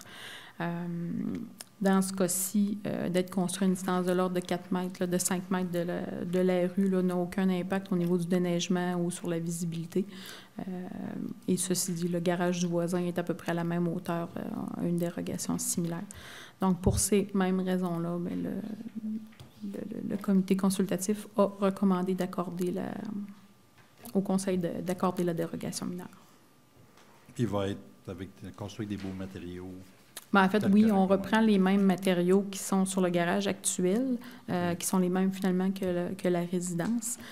Par contre, comme il va être un peu plus grand, là, on va manquer de bois, ça va être complété là, avec de la pierre là, pour faire un garage qui est en accord avec la maison. Parfait pour ça. Question qui propose? J'envoie la proposition, M. Boyer. Vous n'en avez plus d'autres? Il en reste une Il dernière. m'en reste une. Madame Vachon, en fait, mais M. Godin, c'est une demande, puis c'est pas un couple. Là. C'est 2 demandes distinctes. 2 demandes? Oui. Madame Micheline Vachon. Exact. On ne fera pas de couple ici. Oui, je vois ça. Donc, au 2666 rue du Ruisseau. C'est une demande qui vise à autoriser que la galerie existante de la résidence puisse être implantée à une distance de l'ordre de 9 mètres de la rivière des Sept-Îles et que la galerie existante de la remise, qui était anciennement qui fut un camp abri forestier, puisse être implantée à une distance de l'ordre de 0,2 mètres de cette même rivière plutôt qu'à 10 mètres. 0 mètres? À 0,2 mètres, en fait. Comme vous ne le verrez pas, la galerie est presque située au-dessus de l'eau. En fait, on se situe là, sur la rue du Ruisseau. C'est une rue qui se prend par le Grand Rang, presque à la hauteur du chemin de la Traverse. On est en zone agricole, on rentre. Là, la rue du Ruisseau rentre en arrière des terres. Sur cette propriété-là, donc, il y a une résidence principale et il y avait un ancien camp. C'est très nébuleux là, dans les recherches de titres et de certificats de localisation. Donc, actuellement, sur certains documents, c'est une remise, sur certains documents, c'est un camp. Et sur ce bâtiment-là, bien, il y a une galerie qui a été ajoutée. On n'arrive pas à savoir nécessairement quand. Et cette galerie-là, en fait, donne accès à la seule porte du bâtiment. Donc, c'est sûr qu'en enlevant la galerie, il n'y a plus de porte. On ne peut plus accéder à la porte de la remise. Et cette galerie-là, finalement, est située, là, on est quand même à une bonne hauteur là, au-dessus de la rivière. Donc, cette galerie-là est presque en porte-à-faux, là, à égalité avec le cours d'eau. Donc, ça, c'est un premier aspect de la dérogation. Et le deuxième, il y a eu un agrandissement de la galerie à même la résidence avec un permis. Par contre, au niveau des mesures, là, on s'est construit un petit peu trop près là, de la bande riveraine, donc d'où la dérogation à 9 mètres plutôt qu'à 10 de ce côté-là. Les membres du comité recommandent d'accorder la dérogation mineure dans les deux cas, donc autant pour la galerie de la remise que la galerie de la résidence. Par contre, conditionnellement, est-ce que tous les aménagements, finalement, qui permettraient que cette remise-là soit habitable, soit utilisée à des fins encore de camp ou de chalet, ou soit louée, ou peu importe, soit retirée. Donc, qu'on revienne vraiment à un caractère de remise et qu'à cette même fin-là, il y avait un petit bâtiment à côté qui était utilisé là, pour avoir les toilettes, que ce bâtiment-là là, soit aussi retiré, là, afin vraiment que ça devienne une remise. Ça serait des conditions à ajouter à la dérogation mineure.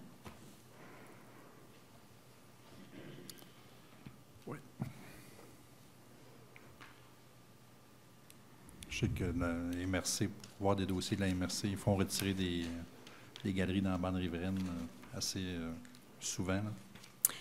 Là, dans les chalets des TNO. Ouais. Dans ce cas-ci, je peux peut-être rajouter Mme Vachon a essayé de faire retirer la galerie. Malheureusement, là, vous pouvez voir de la manière que la galerie est construite est comme rentrée dans le bâtiment, finalement, qu'en enlevant la galerie, bien, la remise est... OK. Bon, on le voit peut-être sur l'écran là-bas. Là.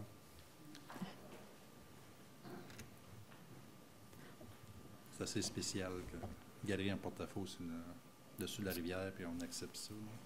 En tout cas.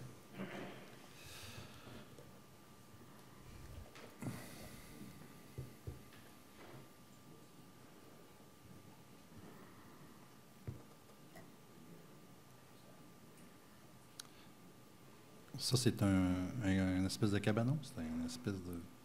Bien, anciennement, ça a été utilisé comme camp ou comme chalet ou comme... par contre, c'est bien clair que si la dérogation mineure est accordée, ça va être ça doit absolument être retransformé en remise. Puis, je précise, c'est une résidence là, qui est à vendre présentement, donc c'est pour ça qu'on doit régulariser les constructions. Mm-hmm. C'est sûr que ça a une grande importance pour la revente, sinon... On est pris avec un cabanon, pas d'entrée. Non, bien effectivement, c'est là qu'on se questionne quand est-ce que cette galerie-là est apparue, parce que c'est l'accès pour la seule porte, finalement, il n'y a pas d'autre porte sur le bâtiment. Là, c'est la seule porte. Là. Excusez, M. le maire, c'est que probablement qu'à l'époque, avant qu'il y ait des règlements d'urbanisme, il y avait déjà commencé à faire des installations. Lorsqu'il y a eu des règlements qui ont apparu, bien là, leur construction est bizarre, là, comme d'ailleurs elle précise. C'est que s'ils enlèvent la galerie, bien, tout part, c'est en porte-à-faux. Puis on se disait, bien, la solution idéale, c'était ça. C'est en fin de compte, reviennent avec une remise. Tu n'habiteras pas là-dedans, mais au moins. Puis la distance est assez loin, pareil, de la rive. Tu n'es pas dans la rivière directement. D'ailleurs, on dit une rivière, c'est un ruisseau. Oui, c'est un ruisseau, effectivement, puis il est vraiment beaucoup plus bas. Il y a un bon talus. En fait, la galerie arrive au bord du haut du talus, qui se trouve à être la bande riveraine. Mais c'était... Malheureusement, si vous aviez vu les photos, c'est vraiment particulier comme propriété. Là. En tout cas, il faudrait que ça soit clair, que ça ne soit pas utilisé avec des chambres à coucher, parce qu'on dit toujours ça, mais ça finit que ça peut être ajouté comme condition là, à la dérogation mineure, finalement. Parfait. Alors, si tout le monde est d'accord, on propose... Oui, M. Barrette, vous engagez que ça soit beau. Merci. Bon, c'est terminé pour les dérogations mineures. Parfait. Maintenant, adoption du premier projet de règlement 636-17 qui modifie le règlement de zonage 583-15 aux fins de modifier les dispositions applicables à la zone I3. C'est le secteur des industries Légaré. Oui, tout à fait. En fait, dans la zone I3, il y a les industries Légaré et à même les industries Légaré, il y avait un bâtiment qui servait là, de bâtiment administratif où on avait permis il y a quelques années là, d'ajouter là, aux usages autorisés un magasin d'informatique. Ce magasin-là est fermé et la demande finalement est de permettre un usage de salle de danse et de réception avec ou sans vente d'alcool dans ce bâtiment-là, afin de relocaliser finalement le studio 103 qui est situé dans la Grande Ligne, là où nous voulons construire notre caserne. Donc, comme nous chassons finalement le studio de danse, ils ont vu une opportunité là, de se relocaliser dans ce bâtiment-là. Et ça nous apparaît comme une demande là, qui est un endroit là, qui peut être acceptable là, pour cet usage-là, étant donné quand même qu'on est un peu plus retiré des résidences et que ce bâtiment-là, naturellement, ne peut pas être utilisé là, à des fins industrielles. C'est vraiment comme une petite maison. Là. Donc, le premier projet là, pourrait être adopté afin de permettre un usage de salles de danse et d'activités là, récréatives du même type, de même que des salles de réception, avec ou sans vente d'alcool, parce qu'on sait que des fois, c'est des réceptions où il y a vente d'alcool. Parfait. Qui propose? L'adoption, M. le maire, et l'avis de motion maintenant. Pardon? Pour l'adoption puis l'avis de motion. OK. Les deux en même temps? Les deux en même temps? OK. Ouais. Merci. Parfait, M. Voyer. Maintenant, 5.14, c'est une assemblée publique de consultation portant sur le projet 639-17 concernant l'installation, l'utilisation et la prise en charge de l'entretien des systèmes de traitement tertiaire avec désinfection par rayonnement ultraviolet. Alors, vous allez nous expliquer ça un peu plus en profondeur.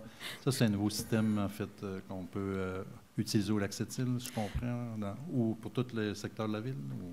Partout.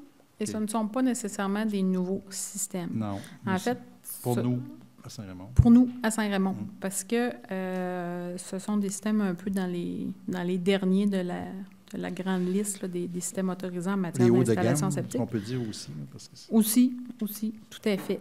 Par contre, c'est des systèmes qui sont acceptés à condition que la ville, parce que dans ce cas-ci, il y a un système de désinfection avec rayonnement ultraviolet, donc c'est une lampe finalement. Ces systèmes-là peuvent être autorisés si la ville prend en charge l'entretien de ces systèmes-là. On parle d'entretiens là, qui sont de 2 fois par année. Donc, afin de s'assurer que si l'entretien n'est pas bien fait ou que ces fameuses lampes-là, le traitement ultraviolet ne se fait pas, en fait, le système n'est pas fonctionnel, là, ne fait pas son travail. Jusqu'à maintenant, la Ville ne prenait pas en charge ces systèmes-là. On n'avait pas eu de demande non plus, parce que c'est quand même pas des systèmes là, qui sont fréquents. Par contre, suite à la caractérisation au Lac-Sept-Îles, il y a quelques dossiers qui pourraient être régularisés en permettant ce système-là, plutôt qu'en venir à un système de vidange total, là, qui n'est pas un système nécessairement qu'on cherche à avoir, là, surtout pour une résidence permanente. Donc, dans ce cas-ci, le règlement, là, oui, prend en charge ce système-là et vient décrire là, toutes les conditions, là, parce qu'il y a des ententes à signer avec le propriétaire. La Ville doit signer une entente, finalement, avec le fournisseur du système. C'est la Ville qui va prendre en charge les prises de rendez-vous pour les entretiens et le tout est refacturé aux citoyens, finalement. Donc, c'est juste un fournisseur pour ça? Non, je crois que maintenant, il y en a 2. OK. C'est sûr que c'est un volet administratif qui est un peu plus lourd. C'est pour permettre des solutions alternatives à des gens qui n'ont plus de solution là, pour mettre une fosse septique. Et puis, tout à fait. Puis on sait que ce n'est pas des systèmes, là, on n'en aura pas il n'y en a pas non plus des quantités. C'est très dispendieux en plus. Là, aussi, c'est vraiment des systèmes de dernier recours. Ce n'est pas nécessairement applicable non plus à toutes les propriétés. En plus, qu'il faut payer l'entretien 2 fois par année, qui est assez dispendieux aussi. Oui, on parle des entretiens, là, on voyait autour de 500 $ peut-être par année, mais c'est deux entretiens chaque année pour vérifier les lampes, vérifier tout ça. Donc oui, c'est une prise en charge supplémentaire pour la municipalité. Par contre, ça peut être intéressant là, pour régulariser certains dossiers. On a décidé d'embarquer là-dedans pour justement faciliter la tâche à quelques-uns qui sont pris avec des systèmes, comme vous dites, avec une vidange totale. Quand on ne peut plus mettre de fosse septique, ça prend une fosse septique fermée.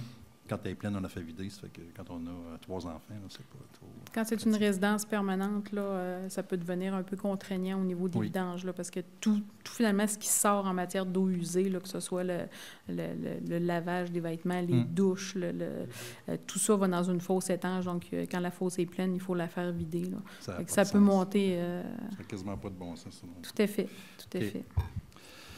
Parfait. Alors, c'est une assemblée de consultation. Est-ce qu'il n'y a personne? À ce moment-là, on va y aller avec l'adoption du règlement concernant l'utilisation et de la prise en charge de l'entretien des systèmes de traitement tertiaire avec la désinfection par rayonnement ultraviolet. J'en fais la proposition. Monsieur Étienne Beaumont.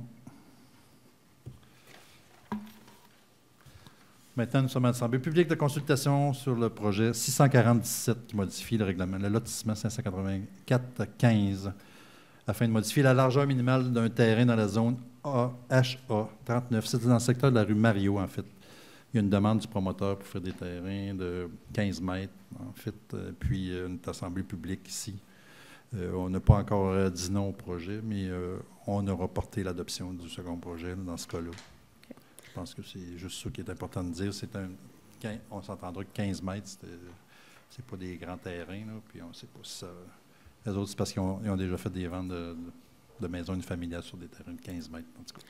La présentation que je vais vous faire va concerner autant, finalement, l'Assemblée publique de consultation pour le 640-17, qui était le lotissement, et le 641-17, parce que en fait, c'est la même présentation, c'est le même projet. Oui. C'est sûr qu'on doit jouer dans les deux règlements, donc je vais vous faire une seule présentation qui sera bonne pour les... Le règlement de lotissement et le règlement de zonage. Pour les deux.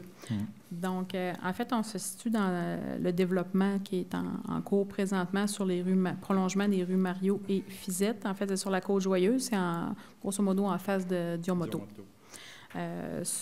Initialement, dans ce projet-là, il y avait plusieurs terrains destinés à des constructions unifamiliales jumelées, donc en construction de jumelés. Il y en avait quand même un certain nombre. En cours de route, le lotissement a été fait comme ça, donc en incluant plusieurs terrains de jumelés. Par contre, en cours de route, le promoteur a décidé de récupérer certains de ces terrains-là de jumelés à des fins de résidence unifamiliale isolée. Donc, le lotissement, finalement, n'est plus conforme, là, alors que ces terrains-là ont une largeur de 15 mètres. Normalement, un terrain de résidence unifamiliale isolée aurait 18 mètres de largeur. Dans ce cas-ci, la demande là, vise 12 terrains de jumelés, donc qui, en bout de ligne, aurait permis la construction de 6 finalement, blocs là, de jumelés.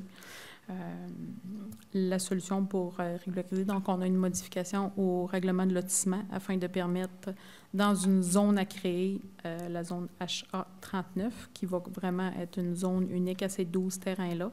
Donc, de permettre dans cette zone-là un lotissement de terrain à des fins unifamiliales isolées à 15 mètres. Et au niveau du règlement de zonage, pour la zone HA 39 nouvellement créée, que les marges de recul, là, en fait, on vient modifier un peu les marges de recul qui seront inférieures là, à ce qui est prévu ailleurs dans le développement. Donc, au lieu de 2 mètres et 4 mètres, les marges de recul sont de 2 mètres et 3 mètres, 3,5 mètres. Oui. Donc, voilà, au niveau de ces deux règlements-là, c'est de permettre des terrains de 15 mètres plutôt que 18 pour des résidences. Parfait. Puis, vu qu'on est encore en négociation avec le promoteur, bien, on peut reporter l'adoption des seconds projets, puis on verra. Tout à fait. On procédera à ce moment-là. Ça fait qu'on va avoir notre assemblée publique de fait à ce moment-ci. Fait que on n'a pas besoin de résolution à cet effet-là. OK. Alors, on va y aller avec 5.20. Une autre assemblée publique qui porte le règlement 642-17. Vous avez beaucoup de choses ce soir, Mme Solinas. Qui modifie le règlement de zonage 583-15 aux fins de modifier les dispositions applicables à la zone HA 15. C'est le secteur de la clinique dentaire d'Yonne. Tout à fait. Donc, second projet. En fait, dans la zone HA15, c'était à des fins là, de permettre des usages finalement d'organismes à but non lucratif. Dans ce cas-ci, c'était pour le Carrefour FM qui a trouvé une résidence là, dans cette zone-là afin de déménager ses activités. Oui. Étant donné que ce n'est pas des organismes à but non lucratif, ce n'est normalement pas des usages là, qui ont des grandes contraintes pour le voisinage, on a décidé de ne pas finalement créer une nouvelle zone, mais plutôt de permettre ces organismes-là à même la zone existante qui était la HA15, qui est située finalement juste en arrière là, de la nouvelle clinique dentaire d'Yonne et qui va jusqu'à la rue Saint-Cyril. Donc, ça permettrait, là, entre autres dans ce cas-ci, là, à Carrefour FM de déménager là, dans une résidence qui était adéquate pour ses besoins. Parfait. Alors, c'est pour modifier cette section-là, pour le zonage de cette section-là de la ville. Alors, on est assemblée publique. Est-ce qu'il y a des gens qui veulent... S'il n'y a pas personne qui peut nous poser des questions là-dessus, on va procéder à l'adoption du second projet. Le premier projet avait été présenté lors de la dernière séance. Tout à fait. Tout à fait. Le 2 octobre. Ça va pour ça. Monsieur le maire. Monsieur Lirette. Parfait. Vous avez terminé votre... Oui, je voulais frapper un grand coup pour le nouveau conseil. Oui, franchement. Bien impressionné le nouveau conseil, Mme Solinas. Je pense que c'est réussi. Oui, c'est bien. Maintenant, compte rendu pour le service des loisirs et de la culture, on change de département. Et information sur les événements culturels. Alors, M. Beaumont, qui va nous faire part de ça. Je me lance. Merci. Alors, côté culture, on va y aller avec on va y aller avec Noël, en fait, qui s'en vient à grands pas. En fait, c'est que les événements, beaucoup parlent de ça, un spectacle de Noël, en fait, qui va être présenté le 9 décembre là, pour les enfants. En fait, le Noël d'Harry Kwikwi. Fait que ça se passe à 14h au centre multifonctionnel, puis le coût d'entrée est de 6 $. Dans la même veine, spectacle de Noël pour enfants qui va avoir lieu à la Vallée Secrète. En fait, c'est les 2-3 décembre, le 9-10 et le 16-17 décembre. Alors, à surveiller à ce niveau-là. Sinon, dans le centre multifonctionnel, toujours dans la Verrière, Culture Saint-Raymond commençait à nous habituer avec des récitals classiques ou autres styles de musique. Là, il va y avoir un récital de violoncelle et piano, en fait, le 24 novembre prochain à 19h30. Et c'est 5 $ là, à payer à la porte. Alors, il n'y a pas de billets. C'est souvent très, très surprenant, très intéressant. On est chanceux d'avoir ça, fait que j'invite la population en grand nombre. Sinon, au niveau du centre multi, toujours l'expo photo qu'il y a présentement dans la Verrière, c'est M. Yvan Bédard. Et l'expo s'appelle « Contrastons-nous ». Fait que très belle expo photo là, avec vraiment des paysages là, de différents voyages. Ça va être dans la Verrière du 9 novembre au 15 décembre prochain. Sinon, dans les différentes activités qui vont avoir lieu bientôt, notons peut-être, parce que des inscriptions à y avoir, le défi blanc qui est organisé par Gymnique, là, le centre d'entraînement à Saint-Raymond. Alors, c'est le samedi 17 février. Et puis, c'est une course à relais, en fait, au centre de ski. Et qu'il y a différentes courses à relais qui équivalent à certains sommets, dont soit le mont Washington ou le mont Albert et tout ça. Fait que les gens s'inscrivent en équipe. Davantage au niveau des loisirs, peut-être à noter que la programmation d'hiver vient de sortir au niveau des activités et des loisirs. Et les dates pour s'inscrire par la poste et Internet, c'est du 12 au 21 décembre. Et au comptoir, c'est du 19 au 21 décembre. Peut-être un petit mot aussi pour parler de la prévente des billets de saison à la station de ski.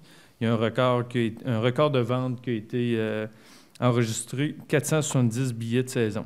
Alors, puis le ski bazar aussi qui était de l'avant cette journée-là. Alors, ça fait pas mal le tour, c'est assez court. Peut-être les activités du 175e que je vais vous laisser, Monsieur le maire. 470 billets, oui. Faut qu'il y ait de la neige. Faut qu'il y ait de la neige, ouais. Oui. 470, c'est quelque chose. Parfait. Alors, merci de cette présentation, M. Beaumont. Maintenant, 6.2, désignation d'un responsable pour l'application de l'entente sur le filtrage des personnes appelées à œuvrer auprès des personnes vulnérables.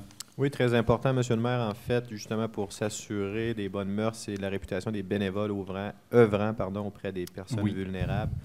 Donc, c'est des vérifications qui sont effectuées par la Sûreté du Québec. Donc, il devient nécessaire, finalement, de signer une entente avec la SQ là, pour la procédure d'enquête, finalement, sur les bénévoles et s'assurer que nous avons des personnes responsables. Donc, par cette résolution, nous allons autoriser Jimmy Martel, coordonnateur des activités sportives, culturelles et communautaires.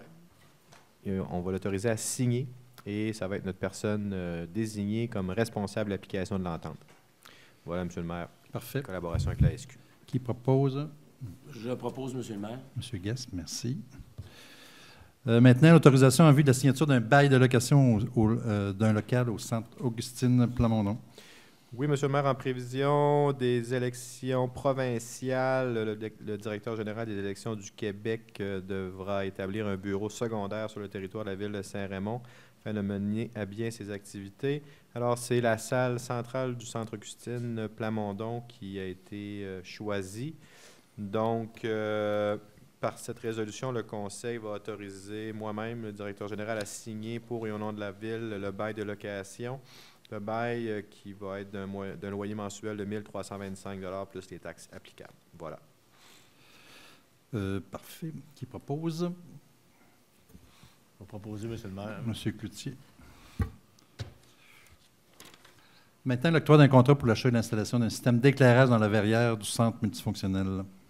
Tout à fait, M. le maire, afin de mettre en lumière nos nombreuses expositions de qualité dans notre verrière du centre multifonctionnel. Donc, nous avions prévu le taux budget pour vraiment bien éclairer la verrière et les œuvres de nos artistes invités. Alors, par cette résolution, nous allons donner le mandat à NRG Management Incorporé, fournisseur pour ce contrat donc d'installation d'un système d'éclairage, un mandat d'un montant de 12 294,84 plus les taxes applicables. Et tel que mentionné, membre du Conseil, c'est prévu au budget de l'année financière, des activités financières. Parfait. Qui propose? J'en fais la proposition. M. Beaumont. Maintenant, dépôt de la liste des personnes engagées par le directeur du service des loisirs et de la culture. Tout à fait, M. le maire. C'est un dépôt. Vous avez, tous les membres du Conseil ont cette liste. Je pense que c'est la dernière feuille des documents que vous avez entre les mains. En fait, avec l'automne, c'est nos chronomètres responsables, conditionnement physique, ballet de jazz, etc. Une bonne liste là, qui a été déposée par notre directeur des loisirs et de la culture, M. Jean Alain. Parfait, c'est un dépôt. Merci. Maintenant, nous en sommes rendus à la seconde période de questions. Est-ce qu'il y a des gens dans la salle là, qui veulent nous adresser d'autres questions?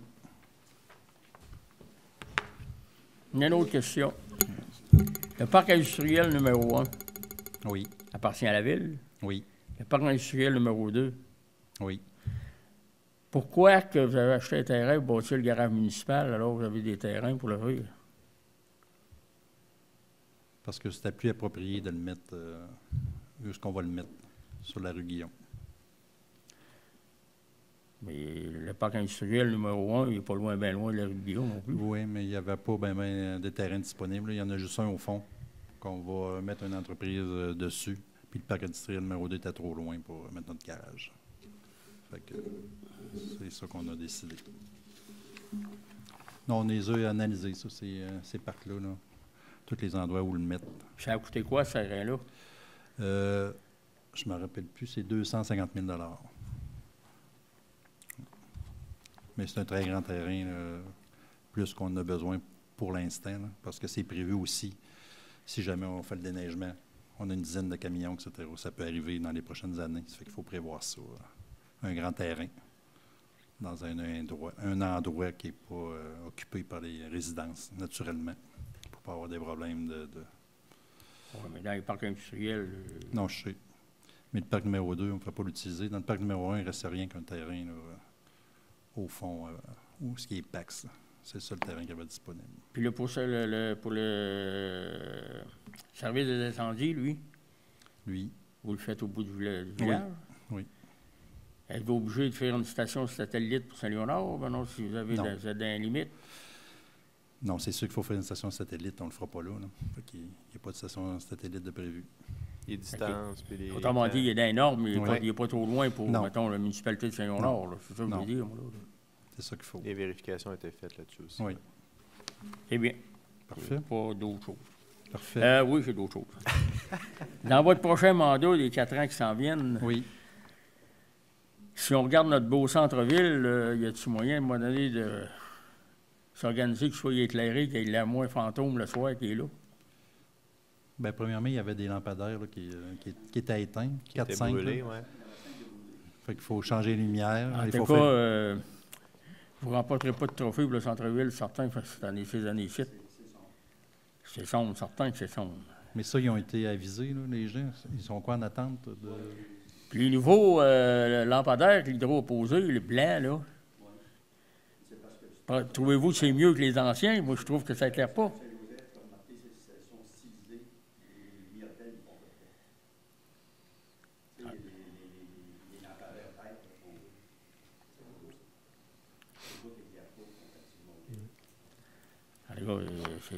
C'est clair que l'éclairage a été ciblé. Hein, Oui, l'éclairage a été ciblé comme là, vous dites, ce que vous dites, c'est que la lumière au DEL, vous trouvez qu'elle éclaire moins que les anciennes lumières, c'est ça? Tous ces lampadaires, en général, dans la ville. Oui, des lampadaires. Ça n'éclaire pas. Mais ça éclaire plus. Oui, la population, on en parle. C'est plus focusé, là. C'est quelqu'un qui veut aller se promener à pied le soir, il y a bien plus peur d'autres choses de se promener dans le village. C'est ce que je voulais vous dire. Merci beaucoup. Parfait. Bon, c'est bon. D'autres choses? On va peut-être terminer finalement quelques annonces que j'avais à faire. Je voulais faire un retour un peu sur les activités du 175e, qu'on a eu quand même une soirée d'Halloween et le bal du maire, en fait, qui ont été à la hauteur des événements de succès du 175e depuis le début de l'année. Merci à tous ceux qui ont participé. Merci aux organisateurs de ces soirées. Les prochains événements, finalement, les festivités du 175e vont se terminer avec la messe de minuit le 24 décembre et la fête du Nouvel An le 31 décembre à Place de l'Église. Surveillez les annonces, en fait, et les publicités qui vous donneront plus de détails sur ces événements. Aussi, je voulais vous parler d'une campagne de vaccination contre la grippe. Tous les citoyens pourront se faire vacciner contre la grippe gratuitement. Il y en a une autre séance le dimanche 19 novembre au Centre Multi et le mercredi 13 décembre à l'hôpital régional de Portneuf. Félicitations aux récipiendaires du prix Claude Huot, qui sont Mme Caroline Moisin et Éric Maras, les propriétaires de la maison 523 rue Saint-Joseph, datant approximativement des années 1880, ça a été bâti, cette maison-là. Les travaux de restauration de cette maison ont été réalisés par les propriétaires dans le respect des caractéristiques architecturales d'origine. Félicitations. Aussi, c'est la Guignolée qui va avoir lieu, la 7e édition, qui va se tenir le 7 décembre en matinée. Alors, soyez généreux pour mettre un peu quelques sous dans les gens qui vont sur les coins des rues, finalement, de la rue Saint-Jacques. Aussi, je voulais parler d'un documentaire que nous avons eu la chance de voir la semaine dernière, En Marche, qui a été présenté finalement par Coopérative de la Vallée Bras-du-Nord. C'est plus qu'un documentaire, c'est quasiment un beau film que nous avons eu l'occasion de voir, en fait, qui montre un peu tout le travail des jeunes qui sont engagés par la Vallée et puis qui font un travail extraordinaire. Peut-être, Étienne, tu pourrais nous en dire quelques mots, puis nous dire aussi que ça va être représenté. Ça, il faut absolument que les jeunes aillent voir ça. Les gens qui n'ont pas eu la chance de voir ce documentaire-là, c'est super. Là. Bien, je prends la balle au bon, effectivement. C'était quelque chose que, dans le fond, on voulait faire connaître au grand public. Ça fait 15 ans qu'il y a des projets de réinsertion socio-professionnelle. Puis les gens, je pense, peut-être connaissaient pas trop qu'on avait la chance d'avoir ces projets-là dans la région. Bon an, mal an, c'est 10 à 12 jeunes, en fait, qu'on accueille chez nous pour du travail récréo-forestier là, durant 5 mois. Puis c'est du travail, et ces jeunes-là travaillent sur un projet de vie, soit retournés aussi aux études, soit retournés en emploi, puis on a vraiment des bons succès. Les jeunes se reprennent en main, fait que